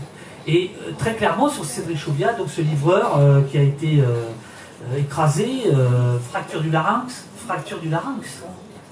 et qui meurt, pendant 48 heures, la communication, c'est exactement ce qui arrive dans les quartiers. C'est-à-dire une communication de journalisme de préfecture, c'est-à-dire une communication extrêmement hasardeuse, au sens où c'est la faute à votre chance, hein, voilà, etc., etc. Et qu'est-ce qui se passe? Conférence de presse des avocats et de la famille, d'une dignité incroyable, et dans cette conférence de presse, révélation de ces vidéos. Et là, tout change. Au point que Christophe Castaner lui-même est obligé de recevoir la famille Place Beauvau, et on peut le dire, puisque la famille l'a raconté, parle d'émotion nationale. Et l'émotion nationale, elle est créée par les vidéos. C'est-à-dire que tout d'un coup, la France entière a découvert ce que c'était qu'un plaquage ventral. Parce que c'était filmé. Image absolument terrible de quelqu'un qui meurt quasiment sous nos yeux. Quasiment au pied de la tour Eiffel. Donc voilà. Alors, évidemment, c'est absolument dramatique, plus que déprimant, tu parlais de ça, mais moi je trouve, alors c'est peut-être mon côté ancien journaliste, parce que journaliste, de toute façon, qui me rend optimiste, c'est l'idée de dire que voilà, aujourd'hui il y a documentation. Tout à l'heure dans le magnifique quiz, des chiffres ont été sortis. Ces chiffres, en fait, ils viennent, ça aurait pu être cité par le gentil animateur de Bastamag, qui depuis des années fait un travail extraordinaire sur le nombre de gens tués lors d'opérations de police. Voilà, il y a un travail de documentation qui s'opère peu à peu, de manière intuitive, improvisée. Cédric Chouviat, les 3 personnes qui filment, ce ne sont pas des professionnels, ce sont des amateurs, mais ils filment. Et l'avocat Ariel Halimi a la présence d'esprit de lancer un appel, il n'a aucune vidéo à ce moment-là, et il les reçoit. Et il les reçoit. Voilà. Et ça, cette idée-là, donc, par rapport à ta question, comment faire, de mon tout petit point de vue, documenter. Documenter. Peut-être je me permets d'ailleurs de mentionner qu'un des introducteurs en France de ce qu'on appelle le cop-watching n'est autre que Lajli, dont vous avez entendu parler avec son film Les Misérables, qui a été présenté aux Oscars, voilà, qui avait créé un des premiers sites français de cop-watching et qui documentait justement les violences policières dans les quartiers populaires, avec y compris des vidéos, des noms, etc. Et c'était vu à l'époque, au début des années 2010, attaqué par le ministre de l'Intérieur, Claude Guéant, attaqué pour diffamation, et le site avait été fermé. Donc il y a quand même une histoire, alors peut-être que tu as des détails. Non, je précise, pour ceux qui n'ont pas vu Les Misérables, sans divulgacher, le film bascule très vite parce que on comprend que les policiers sont filmés. C'est-à-dire que, bien évidemment, que ça ne sort pas de nulle part. Quand Lajli fait ça, c'est qu'il a 15 ans d'expérience par rapport à ça, et il a l'intuition de l'artiste, là, puisque son film date il y a 2 ans, j'imagine, le tournage, etc. Il comprend la force de l'image. Et aujourd'hui, très clairement, ne vous y trompez pas, à la préfecture de police de Paris, comme Place Beauvau, il y a eu des annonces, il y a 3 semaines, pour embaucher des community managers pour Twitter, Facebook, pour répondre à ce qu'ils appellent à la bataille de l'image. C'est parti. C'est parti, on y est, quoi. Voilà. Mais David, la finalité de la chose là-dedans, c'est que malgré les vidéos, malgré que les flics étaient visage des groupes verts, c'est quand même classé sans suite. Oui, là, il y a des places assises, hein, si vous voulez. La finalité de la chose, c'est que malgré les vidéos, que les visages des flics étaient parfaitement reconnaissables, c'est que l'affaire a été classée sans suite, puisque le plaquage ventral est autorisé, et c'est prévu dans le manuel. Ah non, sur Cédric Chouviat. Oui, mais il a été quand même plaqué ventralement sur le sol. Non, oui, enfin, c'est à l'instruction hein, pour Cédric Chouviat, hein, c'est pas classé, hein, c'est pas du tout classé. Ah non. Après, il y a presque un paradoxe, c'est-à-dire qu'on pourrait penser que s'il n'y avait pas d'image, ça aurait pu être classé. Et là, il y a un problème, c'est que ça veut dire qu'aujourd'hui, c'est presque l'inverse. Il n'y a pas d'image, ah bah c'est qu'il ne s'est rien passé. Alors que, bah non, enfin, c'est toujours à double tranchant ces histoires-là, hein, d'image pas image. Les policiers n'ont pas été suspendus.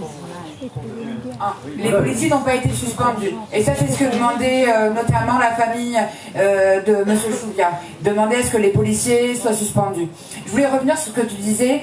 Moi, je suis issue de quartier populaire, et si j'ai rejoint les Gilets jaunes, c'est à l'appel d'Assa Traoré, du collectif Adama Traoré. C'est pas écrit sur notre front hein, quand on est issu de quartier populaire. Du coup, vous le voyez pas, mais dans les manifs Gilets jaunes, on est beaucoup plus que ce que les gens pensent.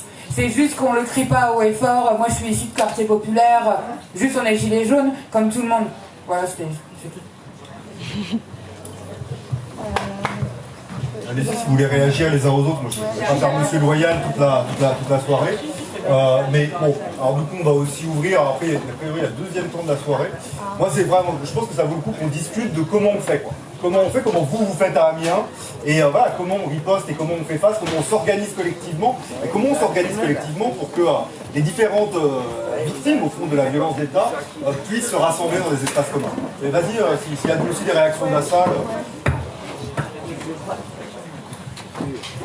Oui, merci. Enfin, s'agissant des quartiers populaires, je crois quand même qu'il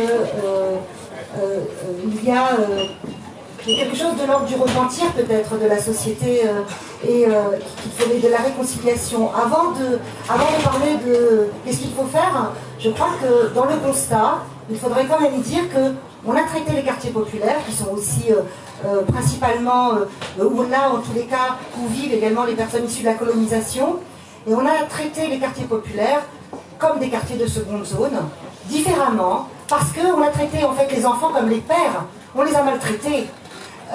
Si on commence à s'émouvoir, et c'est très bien, de la question de la violence policière, parce qu'on l'a vu à travers les Gilets jaunes, c'est parce que ce sont principalement, en tous les cas, des blancs, et qu'il y a une identification plus importante. Parce qu'en 2005, les images, on les avait, on a déclaré l'état d'urgence. La provocation que ça représentait. En 1955, la dernière fois qu'on a déclaré l'état d'urgence en France, c'était pendant la guerre d'Algérie, contre les pères de ces gamins qui se révoltaient. Donc les images, on les avait. On voyait ces images de guérilla dans les quartiers, le couvre-feu, la police qui chargeait sur les gamins. On ne s'est pas ému. On ne s'est pas ému parce que c'était l'immigration. C'est pas nous, c'est loin. Donc les images, on les a. Donc je crois que ce bilan-là, qui correspond également à l'histoire de la guerre d'Algérie, l'histoire de la colonisation, et peut-être ce travail de mémoire et de pardon dont parlait Julien au départ, qu'on n'a pas fait, il faudrait le faire, ça fait partie du constat. Ça fait partie également de... Quand vous dites que la BAC n'a pas été constituée, si vous dites, c'était pas un camp d'entraînement, mais la BAC, elle a été créée pour ce qu'on appelle les émeutes urbaines. Je m'oppose à ce terme. Parce que la marche des beurs, également, on a considéré que c'était politique, mais pas vraiment, c'était juste pour des droits. La BAC a été constituée vraiment pour les jeunes issus des quartiers populaires et des banlieues. Enfin, ensuite, ça a été transposé, c'est clair, à d'autres espaces sociaux et d'autres manifestations. Et j'ai beaucoup apprécié ce qu'a dit Bénédicte Maglin sur le parallèle qu'elle fait entre les violences policières et les violences politiques. Et historiquement, effectivement, les quartiers populaires, on les a empêchés d'avoir une expression politique. La marche des beurs, c'était une expression politique. Les émeutes de 2005, c'était une expression politique. Les gamins, en 1981, c'était une expression politique. On disait les rodéos des Minguettes. Vaux-en-Velin, les gamins qui volent des voitures de luxe. Mais non, c'était une expression politique. Et on a empêché cette expression politique. Aujourd'hui, on dit « Ah, les barbus, le communautarisme ». SOS Racisme, c'était de la récupération parce qu'on ne voulait pas d'expression politique des quartiers populaires. Donc je crois que ce constat-là, il faut le faire. Je suis désolée, je suis un peu en colère et émue en le disant, mais il faut le dire à un moment.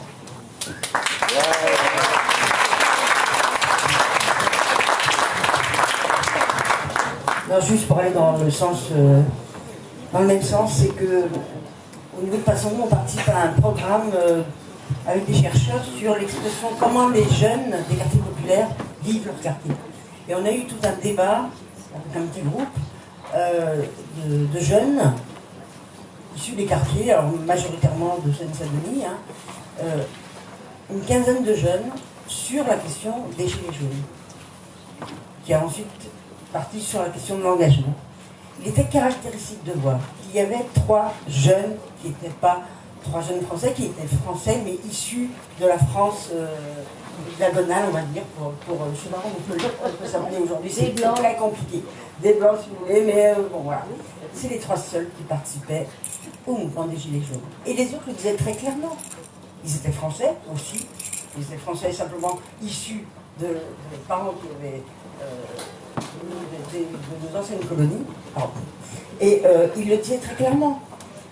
Nous, on nous a toujours dit, vous ne pouvez pas, si vous n'êtes pas content, vous repartez chez vous. Et ça, on ne mesure pas à quel point cette assignation à vos origines, d'une certaine manière, est complètement... même si ça leur est jamais arrivé, c'est dans la mémoire collective de tous ces habitants. Et ça, c'est quand même une violence énorme par rapport à justement pouvoir avoir une expression politique. Et c'est sûr que la question de nos anciennes colonies, on n'a jamais terminé, on n'a jamais reconnu que la guerre d'Algérie, c'était une guerre de libération, d'indépendance. On l'a reconnu longtemps après, mais pendant très longtemps, on n'a parlé que des événements d'Algérie, comme si c'était là aussi des émeutes urbaines qui se déroulaient en Algérie, qui ont lieu de se dérouler. Voilà, et je pense que ça, effectivement, tant qu'il n'y aura pas des mots, il n'y aura pas une vraie reconnaissance. Je voulais juste préciser, pour pas qu'il y ait de méprise. Non, il n'y a pas d'image. Clichy-sous-Bois, c'est pas vrai. Moi, j'ai fait un film là-dessus. Je parle des émeutes de 2005. Oui, je vous parle de ça, des émeutes de 2005. À la télévision. Oui, madame, il y a pas d'image. Il y a l'image de la télévision. Ce qui a changé, c'est ça que peut-être je me suis mal exprimé, ce qui a changé, c'est la perspective. Évidemment, vous avez des images de TF1. Mais moi, je ne vous parle pas de ça. Je vous parle des images de l'autre angle, de l'autre perspective. Donc, non, on n'a pas d'image de Ziad Bouna. Non, c'est pas vrai. Et à Clichy-sous-Bois, 2005, je peux vous dire, mon film démarre avec les quelques images qu'on a trouvées, qui étaient proches de l'Algérie, etc. Et c'est après les émeutes. En 2005, le smartphone n'est pas inventé. Très peu de gens ont la caméra et... Non, mais oui, mais... C'est pas ça que je voulais dire. Non, mais moi, attendez. Ce qui change là, c'est le fait que la perspective a changé. C'est simplement ça que je veux dire. Et donc, à partir du moment où la perspective change, la documentation est possible. Si vous n'avez que la vision policière, parce qu'en réalité, la télévision en 2005 travaillait à côté, derrière, sous protection de la police. Donc, qu'est-ce que les gens avaient, le spectateur avait comme image? Il avait les pavés, il n'avait pas les flashballs, il n'avait pas les coups de matraque. C'est là où ça change. C'est tout ce que je voulais dire. Voilà, c'est simplement ça. Madame? Moi, je voulais dire deux mots pour compléter cette idée de clivage. J'ai fait partie du collectif Pinel en lutte. Alors, pour ceux qui sont d'ici, ils le connaissent. Hein, c'était des soignants de psychiatrie avec des patients, des familles qui s'étaient réunis pour faire grève à l'hôpital d'Amiens. Et justement, nous, on a essayé de se confronter à la police. Hein. On a fait beaucoup de choses interdites. On a occupé l'ARS pendant plusieurs jours et on s'est fait déloger par 50 CRS alors qu'on était 10 à l'intérieur. On a campé devant notre hôpital, on s'est enchaîné aux grilles de l'ARS, on est allé faire un sitting rue de la République en bloquant la rue de la République qui est devant la préfecture, et les copains militants nous disaient mais vous êtes dingues, il ne faut pas aller devant la préfecture comme ça. Et jamais les flics ne nous ont touchés. On a essayé parce qu'on savait. On était bien conseillés, on avait beaucoup de copains militants qui nous conseillaient, dont Romain d'ailleurs, et on savait très bien que si jamais les flics nous touchaient, nous bousculaient, nous faisaient du mal, on ne touche pas une blouse blanche, quoi. Et du coup, ça faisait le tour du pays, il y avait plein d'hôpitaux psychiatriques C'était le cas, c'était en 2018, avant le mouvement des Gilets jaunes. Et donc, on se disait, on rigolait entre nous en s'appelant les vaches sacrées. Parce qu'on savait très bien qu'on pouvait faire n'importe quoi et que jamais ils ne nous auraient délogés. Aujourd'hui, je ne sais pas comment ça se passerait, mais ce que je veux dire là, c'est qu'on voit bien le clivage social. C'est-à-dire que si on nous avait fait du mal, il y avait plein d'hôpitaux psychiatriques en grève et on gagnait la grève. Je pense qu'après 6 mois de grève, quelque chose basculait parce que on filmait tout évidemment, et des images de soignants qui se font taper, ça n'est pas entendable. Contrairement à ce qu'on peut voir dans les quartiers, ce qu'on peut voir ailleurs. Voilà. Et on nous montre bien qu'il y a deux catégories de population. Il y a ceux qu'on ne touche pas, hein, parce que justement ça va faire scandale, et il y a ceux qu'on peut tabasser, qu'on peut les gilets jaunes y compris aujourd'hui, ce qui est révoltant. Hein. Alors malheureusement, et ils nous ont laissé crever, quoi. Ils nous ont laissé nous essouffler en se disant ils vont bien se fatiguer, et on voit bien que les ordres venaient de là-haut, c'est-à-dire que l'État savait pertinemment et disait à sa police de ne pas nous faire de mal. Vous voyez, bon, après le mouvement des Gilets jaunes a commencé malheureusement 3 semaines juste après la fin de notre mouvement, et donc j'insiste sur l'idée de convergence. Je ne sais pas comment ça se passerait aujourd'hui. On voit bien qu'aujourd'hui il y a quelque chose qui a basculé, les pompiers se font tabasser, les street medics se font tabasser, c'est parti là, il y a les journalistes, tout le monde, voilà, et on a l'impression qu'il n'y a plus de catégorie sacrée. Bon, malheureusement on ne pourra pas recommencer l'histoire et se remettre en grève aujourd'hui, mais on n'a plus les forces. Mais en tout cas, voilà, c'est une vraie question. Hein, c'est une vraie question, cette histoire de clivage social qu'ils opèrent en nous. Donc oui, la convergence, bien sûr, nous rassembler et être tous ensemble pour aller leur montrer qu'on se serre les coudes et qu'il n'y a pas les bons et les mauvais. Hein. Je ne sais pas si tu te souviens, Marianne, 92, les CRS qui rentrent dans une cave où a lieu sur Amiens Nord. Ce qui a fait basculer là, c'est parce qu'il y avait un monsieur qui filmait. Et c'est ce qui a fait qu'on a accédé à des plateaux télé, qu'on a pu témoigner. Bon, il n'y a pas eu de condamnation, hein. Mais c'est vrai hein, ce que dit David, et j'en suis persuadée aussi. Le fait qu'il y ait l'œil du militant, ou l'œil du manifestant, ou l'œil des personnes qui maintenant se donnent ce rôle en manif, ça change tout. Et c'est ce truc-là en 92 qui nous a permis d'accéder à des plateaux télé et notamment à des collectifs sur le quartier, de pouvoir être médiatisés parce qu'avant ça on n'était pas médiatisés. Et sur Amiens Nord, on a eu cette porte grâce à cet enregistrement des CRS qui rentrent dans une cave, qui bastonnent les gamines qui sont en train de faire un anniversaire, qui les gazent, et les gamines qui sortent, des gamines de 10 à 15 ans quoi. Oui, j'avais juste une réflexion par rapport au quartier populaire ou violence par rapport aux Gilets jaunes. En fait, moi, je me suis intéressé aux violences policières en 2016 par le mouvement social. Et c'est vraiment les vidéos et tout ça que j'ai commencé à voir passer un petit peu partout, qui m'ont interpellé. Et en 2016, justement, pour voir Amiens, c'était relativement calme, pour voir de mes propres yeux ce qui se passait réellement, parce que c'est pas forcément nier les quartiers populaires et tout ça, mais on ne vit pas la même réalité. Enfin, voilà, moi je suis soit vécu à la campagne, soit à la ville, mais j'ai jamais eu de problème avec la police. Enfin, donc on n'a pas le même rapport. Donc sans critiquer, on ne peut pas se mettre à la place quand on n'est pas témoin. Moi, ça a changé radicalement en 2016. J'étais à la manif à Paris, c'était la manif sur le 14 juin où il y a eu l'hôpital Necker et tout ça. Et en fait, je voulais voir ce qui se passait en première loge. Donc on disait à la télé que ceux qui voulaient la bagarre avec la police, ils venaient masqués, casqués, enfin... Voilà, moi j'ai été sans être équipé, comme dans ma vie de tous les jours. Par contre, je voulais voir aux premières loges. Donc je suivais les policiers qui suivaient le cortège de tête. Et ça a duré pendant une demi-heure. Enfin, les gens qui me connaissent, maintenant, des fois je peux être un peu plus virulent, mais les gens qui me connaissent depuis tout le temps, je suis quand même quelqu'un qui est hyper calme, voilà, qui insultait absolument pas la police. Je crois que le seul mot que j'ai dit au-dessus de l'autre, c'est soyez fiers de vous en les pointant du doigt. J'ai même revu des vidéos pour voir à quel point j'étais calme, donc je les suivais. Et au bout d'une demi-heure, en fait, ils en ont eu marre que je les suive et que j'ai pas, enfin, pour moi je considère comme ça, que j'ai pas eu peur d'eux.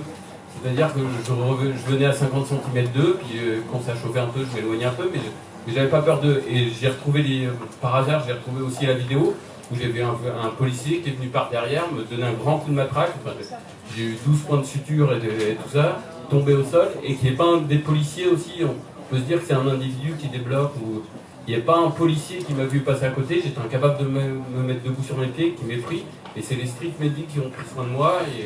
Et voilà, et moi c'est vraiment à ce moment-là que je me posais des questions avant, mais de l'avoir vu de mes propres yeux, de voir ce qui s'est passé, ça a vraiment changé. Donc c'est pas forcément qu'un regard par rapport au quartier populaire, c'est qu'on a plein de réalités aussi différentes, et qu'il y a un moment, le mouvement des Gilets jaunes, c'est ça, c'est aussi, on a aussi enfin je sais que j'ai ma famille, et c'est ce qui s'est passé en 2016, c'est que ça a commencé à toucher les militants, mais dans des gens qui étaient beaucoup plus variés sociologiquement.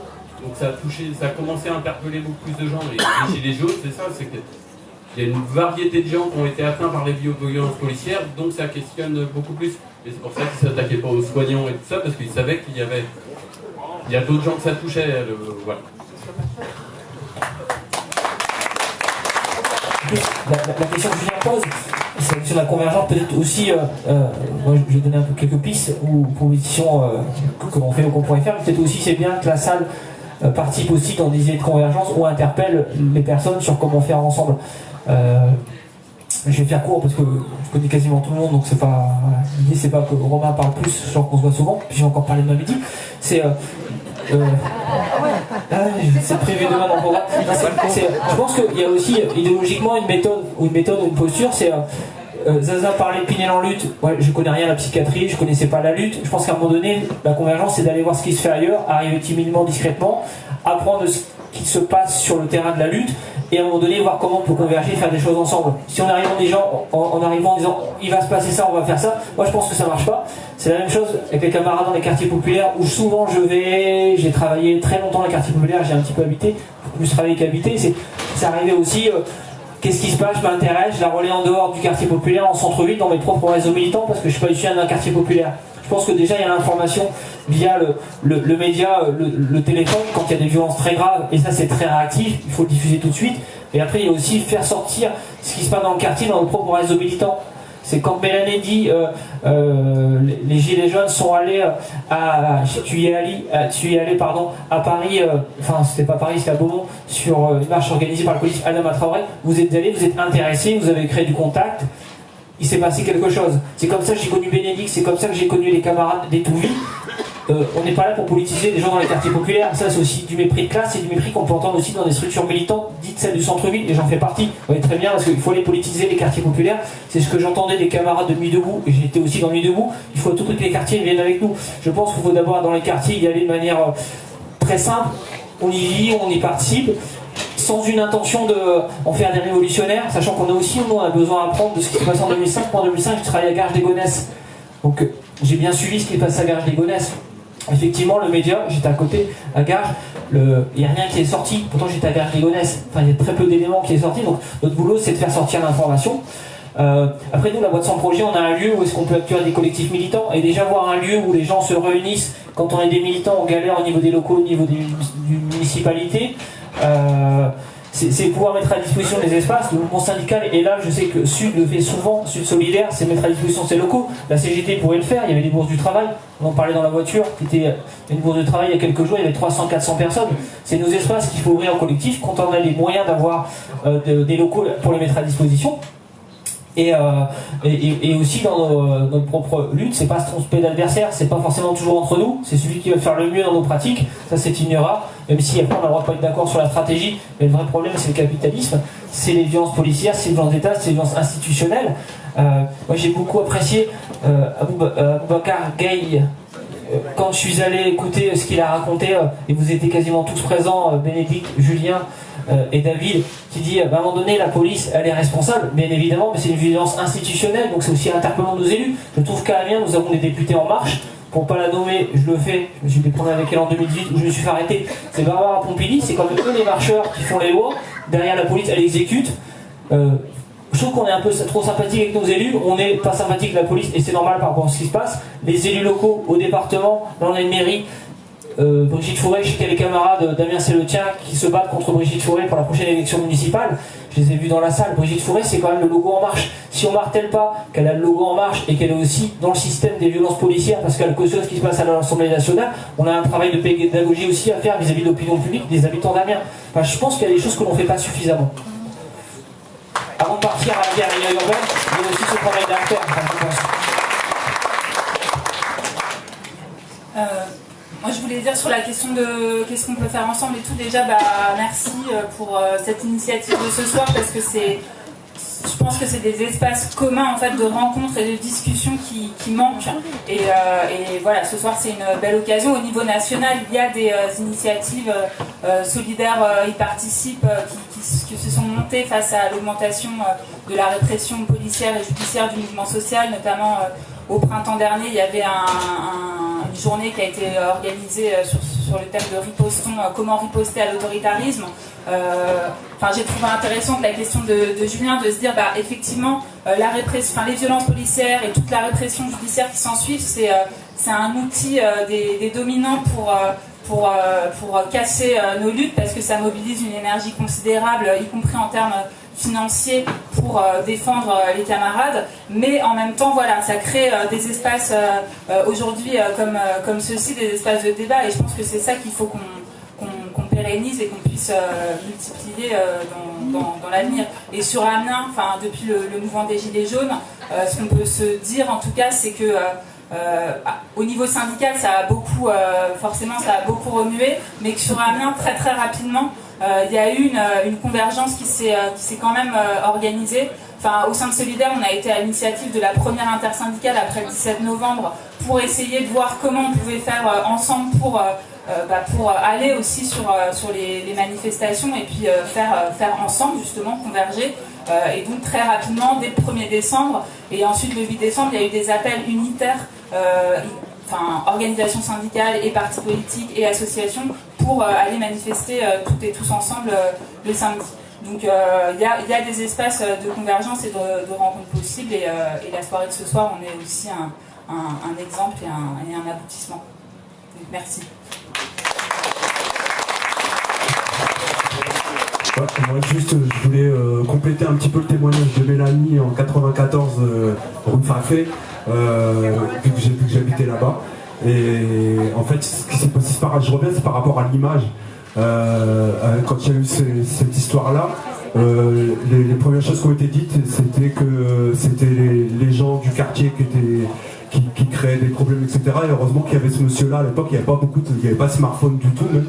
Il y a eu un monsieur à l'étage qui a filmé avec son petit caméscope, et c'est ce qui a pu dévoiler en fait la supercherie, en fait, que l'attaque elle venait bien de la police au départ, quoi. Et donc c'était aussi pour aussi faire le lien un petit peu tout à l'heure entre ce qu'on disait entre les images officielles des médias et puis aussi ce que David disait par rapport au fait que maintenant tout le monde peut filmer aussi. D'ailleurs des fois c'est pas toujours à l'avantage des militants et des manifestants, parce que la police aussi elle retrouve aussi des personnes via les réseaux sociaux et tout qui ont participé ou pas, mais qui étaient impliqués dans des mouvements de foule ou dans des choses comme ça, quoi.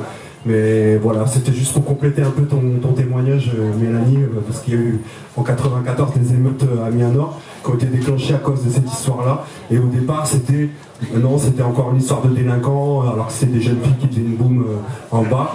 Et finalement, quand il y a ce monsieur-là qui habitait le quartier et qui a dit mais non, il a envoyé ces images à TF1 finalement, à France 3 Picardie, pardon. Et c'est là qu'en fin de compte, on a pu s'apercevoir de la supercherie, quoi. Et à l'époque, comme je dis, il n'y avait pas de smartphone, on pouvait pas filmer, enfin, on pouvait pas filmer aussi facilement que maintenant. Donc peut-être après, je rejoins un petit peu ce que tu disais, David, par rapport au fait que, le fait de quand il y a des trucs avec les policiers, quand il se passe des choses avec les policiers, c'est devenu presque un réflexe, même maintenant, de filmer, je pense, pour les gens qui sont dans les manifestations, quoi. Voilà, je voulais juste préciser ça.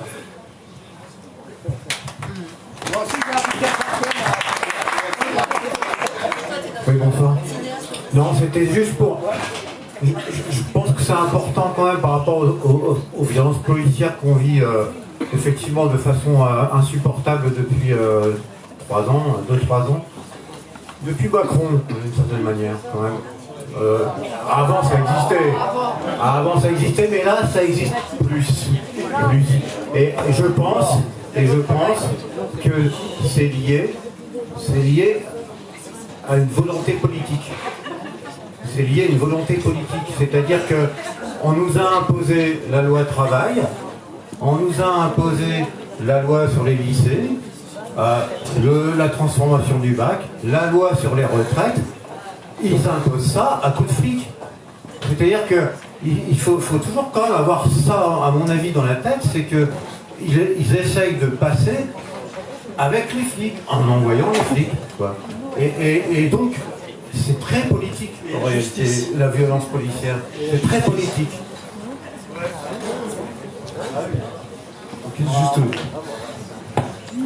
Juste là, on va continuer peut-être à parler un petit peu 10 minutes et on va faire une pause. Et après, on reviendra peut-être sur un an, c'est ça?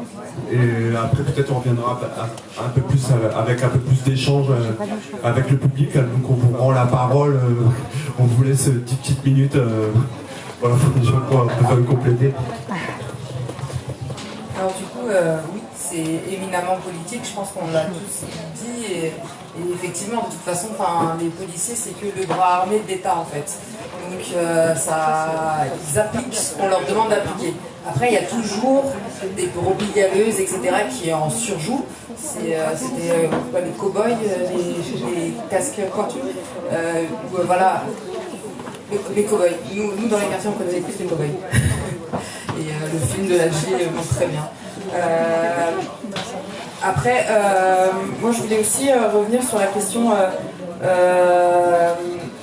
des violences qui ont été... et j'aime bien en fait cette idée de personnes sacrées, etc. Je pense qu'effectivement, en fait, il y avait un moment donné où les violences policières, on avait l'impression que c'était réservé à certaines personnes et parce que finalement elles le méritaient un peu. Alors pour X ou Y raison, hein, c'était parce que elle vient des quartiers, donc c'est peut-être un délinquant. Il y avait aussi du racisme, donc elle est comment dire, elle est colorée. Donc du coup, potentiellement, ça peut être un délinquant aussi parce qu'elle est colorée et que du coup, si elle se fait taper dessus, c'est que peut-être elle va mériter à un moment donné, elle va faire quelque chose. Et après, il y a ce qui se passe en ce moment, du coup, avec, c'est vrai, les pompiers.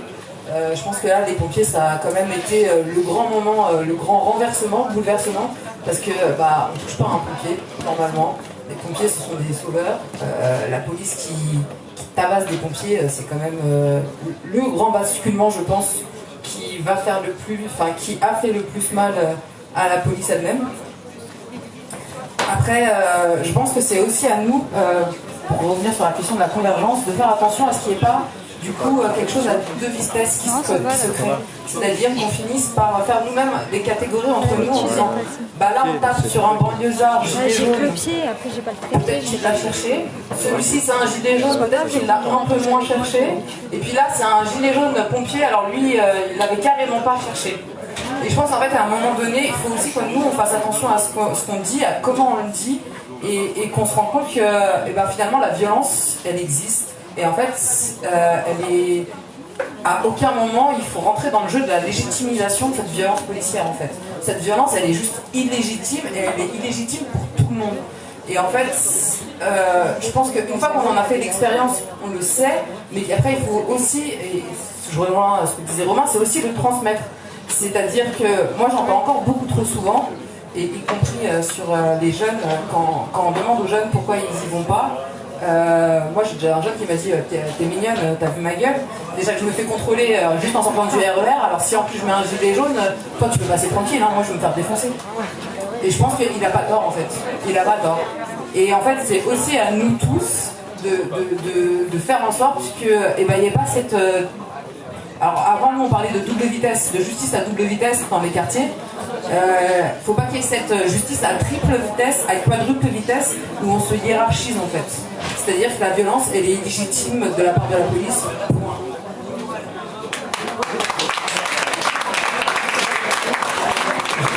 Je voudrais juste préciser sur le caractère éminemment politique de la police de maintien de l'ordre.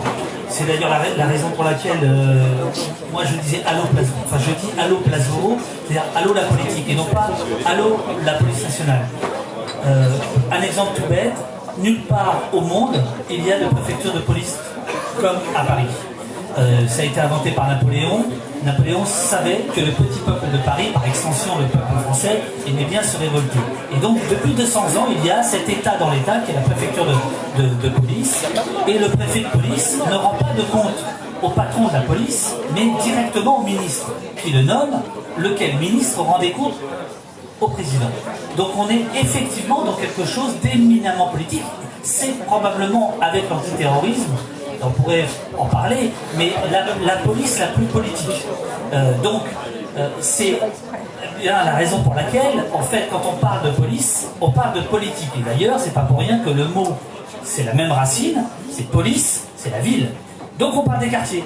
Donc en fait, tout ça est extrêmement lié. Politique, police et ville et cité, hein, c'est la même racine. Donc on parle bien de ça.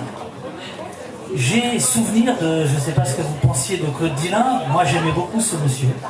C'était j'allais dire le ministre, c'était le maire de Clichy, qui était psychiatre par ailleurs, pédopsychiatre, pédiatre, voilà c'est ça, pédiatre, qui parlait, voilà.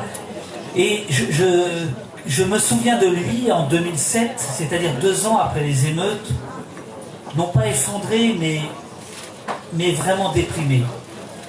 Les Ségolène Royal, les François Hollande de ce monde qui avaient promis, après les émeutes en 2005, qu'ils viendraient, finalement n'étaient jamais venus, ou si peu, avec une caméra, et quand il n'y avait pas de caméra, ils n'étaient pas venus. Et Dylan, Claude Dylan était absolument déprimé parce qu'il aimait les habitants, il aimait sa ville, etc. Et il était déprimé parce que, je vous envoie ça, vous en faites ce que vous voulez, parce que ça n'était pas un enjeu, les quartiers, ça n'était pas un enjeu politique pour les politiques, car peu de votants. Cette question-là, je pense pas, Julien, tu pourrais vraiment nous aider à comprendre, puisque tu as travaillé là-dessus, mais je pense que je n'appelle pas à voter, c'est pas du tout mon sujet là. Je dis juste qu'il y a peut-être aussi un lien, c'est-à-dire que sur les violences policières, s'il y a si peu de politiques qui viennent, c'est parce qu'ils estiment qu'il n'y a pas grand-chose à y gagner politiquement, et qu'il y a plus à en perdre. Et donc cette question-là, là pour le coup elle est plutôt déprimante, mais cette question-là, il faut pas la dépasser. Et enfin j'en termine, ce serait illusoire que de penser que de bâtir des jonctions uniquement sur les violences policières serait suffisant. Je pense que c'est un point de rencontre. Quand Maxime Nicole va à Beaumont-sur-Oise, c'est parce qu'il a ressenti les violences policières et que voilà. Mais ça ne peut être que le début, ça ne peut pas être un horizon. Ça peut pas être, me semble-t-il. Et voilà, comme ce soir, c'est un début, ça ne peut pas être une finalité. Moi, je voulais juste ajouter un point, c'est qu'effectivement, si on veut faire des convergences, c'est sur, d'abord, pour aller au-delà de là où on en est, c'est la rupture d'égalité, elle est excessivement violente aujourd'hui en France. Et elle se renforce en permanence. De la même manière qu'aujourd'hui, parce que j'allais dire ce que tu as dit dans le débat qu'on a eu sur les jeunes, par rapport aux gilets jaunes et à l'engagement, il disait heureusement qu'on n'y a pas été dans les manifestations, parce que sinon, de toute façon, tout de suite avec mon gueule, on savait que c'était encore eux qui venaient foutre la merde. Et ça, là-dessus, ils ont été vraiment, c'était très catégorique. Mais ces caractéristiques-là ne font que se renforcer. Et j'allais dire, elles sont... Enfin, moi, bon, j'étais en Seine-Saint-Denis pendant... j'ai travaillé sur tous les quartiers de Seine-Saint-Denis pendant une trentaine d'années. On voit à quel point ça s'est renforcé, ces inégalités. Mais on voit aussi, quand les deux députés, un républicain et un macroniste, font un rapport sur la rupture d'égalité des politiques régaliennes, justice, police, éducation nationale, sur un département comme la Seine-Saint-Denis, un député républicain et un député macroniste. Le gouvernement attendra 18 mois pour entendre ce rapport. Ça montre à quel point la question des inégalités dans les politiques publiques de l'État n'est pas leur question, alors qu'ils n'arrêtent pas de nous rabâcher la question des valeurs de la République, et qu'aujourd'hui on est en train de nous préparer un plan pour dire que ce sont les quartiers qui font rupture, qui font ségrégation, qui veulent partir. Et c'est ça qui est insupportable, c'est-à-dire qu'à tous les niveaux, on est en train de construire complètement cette rupture d'égalité qu'on n'arrête pas de nous brandir à la figure au nom de plein de choses. Moi, le nombre de fois, on m'a dit, mais Bénédicte, enfin, toi qui es féministe, la laïcité, quand même, comment tu peux supporter, et ainsi de suite. Et on n'arrête pas, sans arrêt.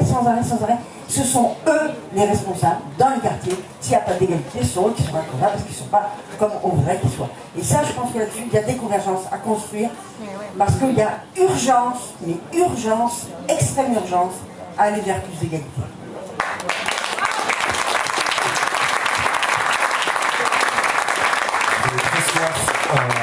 On va bientôt faire une petite pause, donc Carole nous donnera le mot de la fin et peut-être un mot d'espoir pour la fin de cette première partie. Je vais essayer, mais alors c'est du point de vue, enfin je voulais revenir sur ce que tu disais sur la nécessité de condamner les violences policières, quelles qu'elles soient, comme illégitimes et quelles que soient les catégories de personnes que ça touche. Du point de vue du mouvement syndical, en fait c'est compliqué. L'unité syndicale sur la répression policière et judiciaire, elle est compliquée. On doit composer avec des syndicats qui syndiquent des policiers, donc forcément c'est plus difficile. Et ma petite note d'espoir, c'est que dans le dernier communiqué de l'intersyndicale nationale, qui appelle notamment à la prochaine grosse journée de mobilisation du 20 février, il y a un paragraphe qui est dans les, je crois que c'est le 2e ou 3e paragraphe, de condamnation des violences policières. Alors c'est dans un cadre assez circonscrit puisque c'est dans le cadre de la répression des mouvements lycéens et voilà, des lycéens et des lycéennes. Mais malgré tout, voilà, ça fait quand même date parce que je rappelle qu'il y a un an, il y a le gouvernement en plein mouvement des Gilets jaunes qui avait appelé les organisations syndicales responsables à signer une sorte de communiqué d'appel au calme et de condamnation des violences.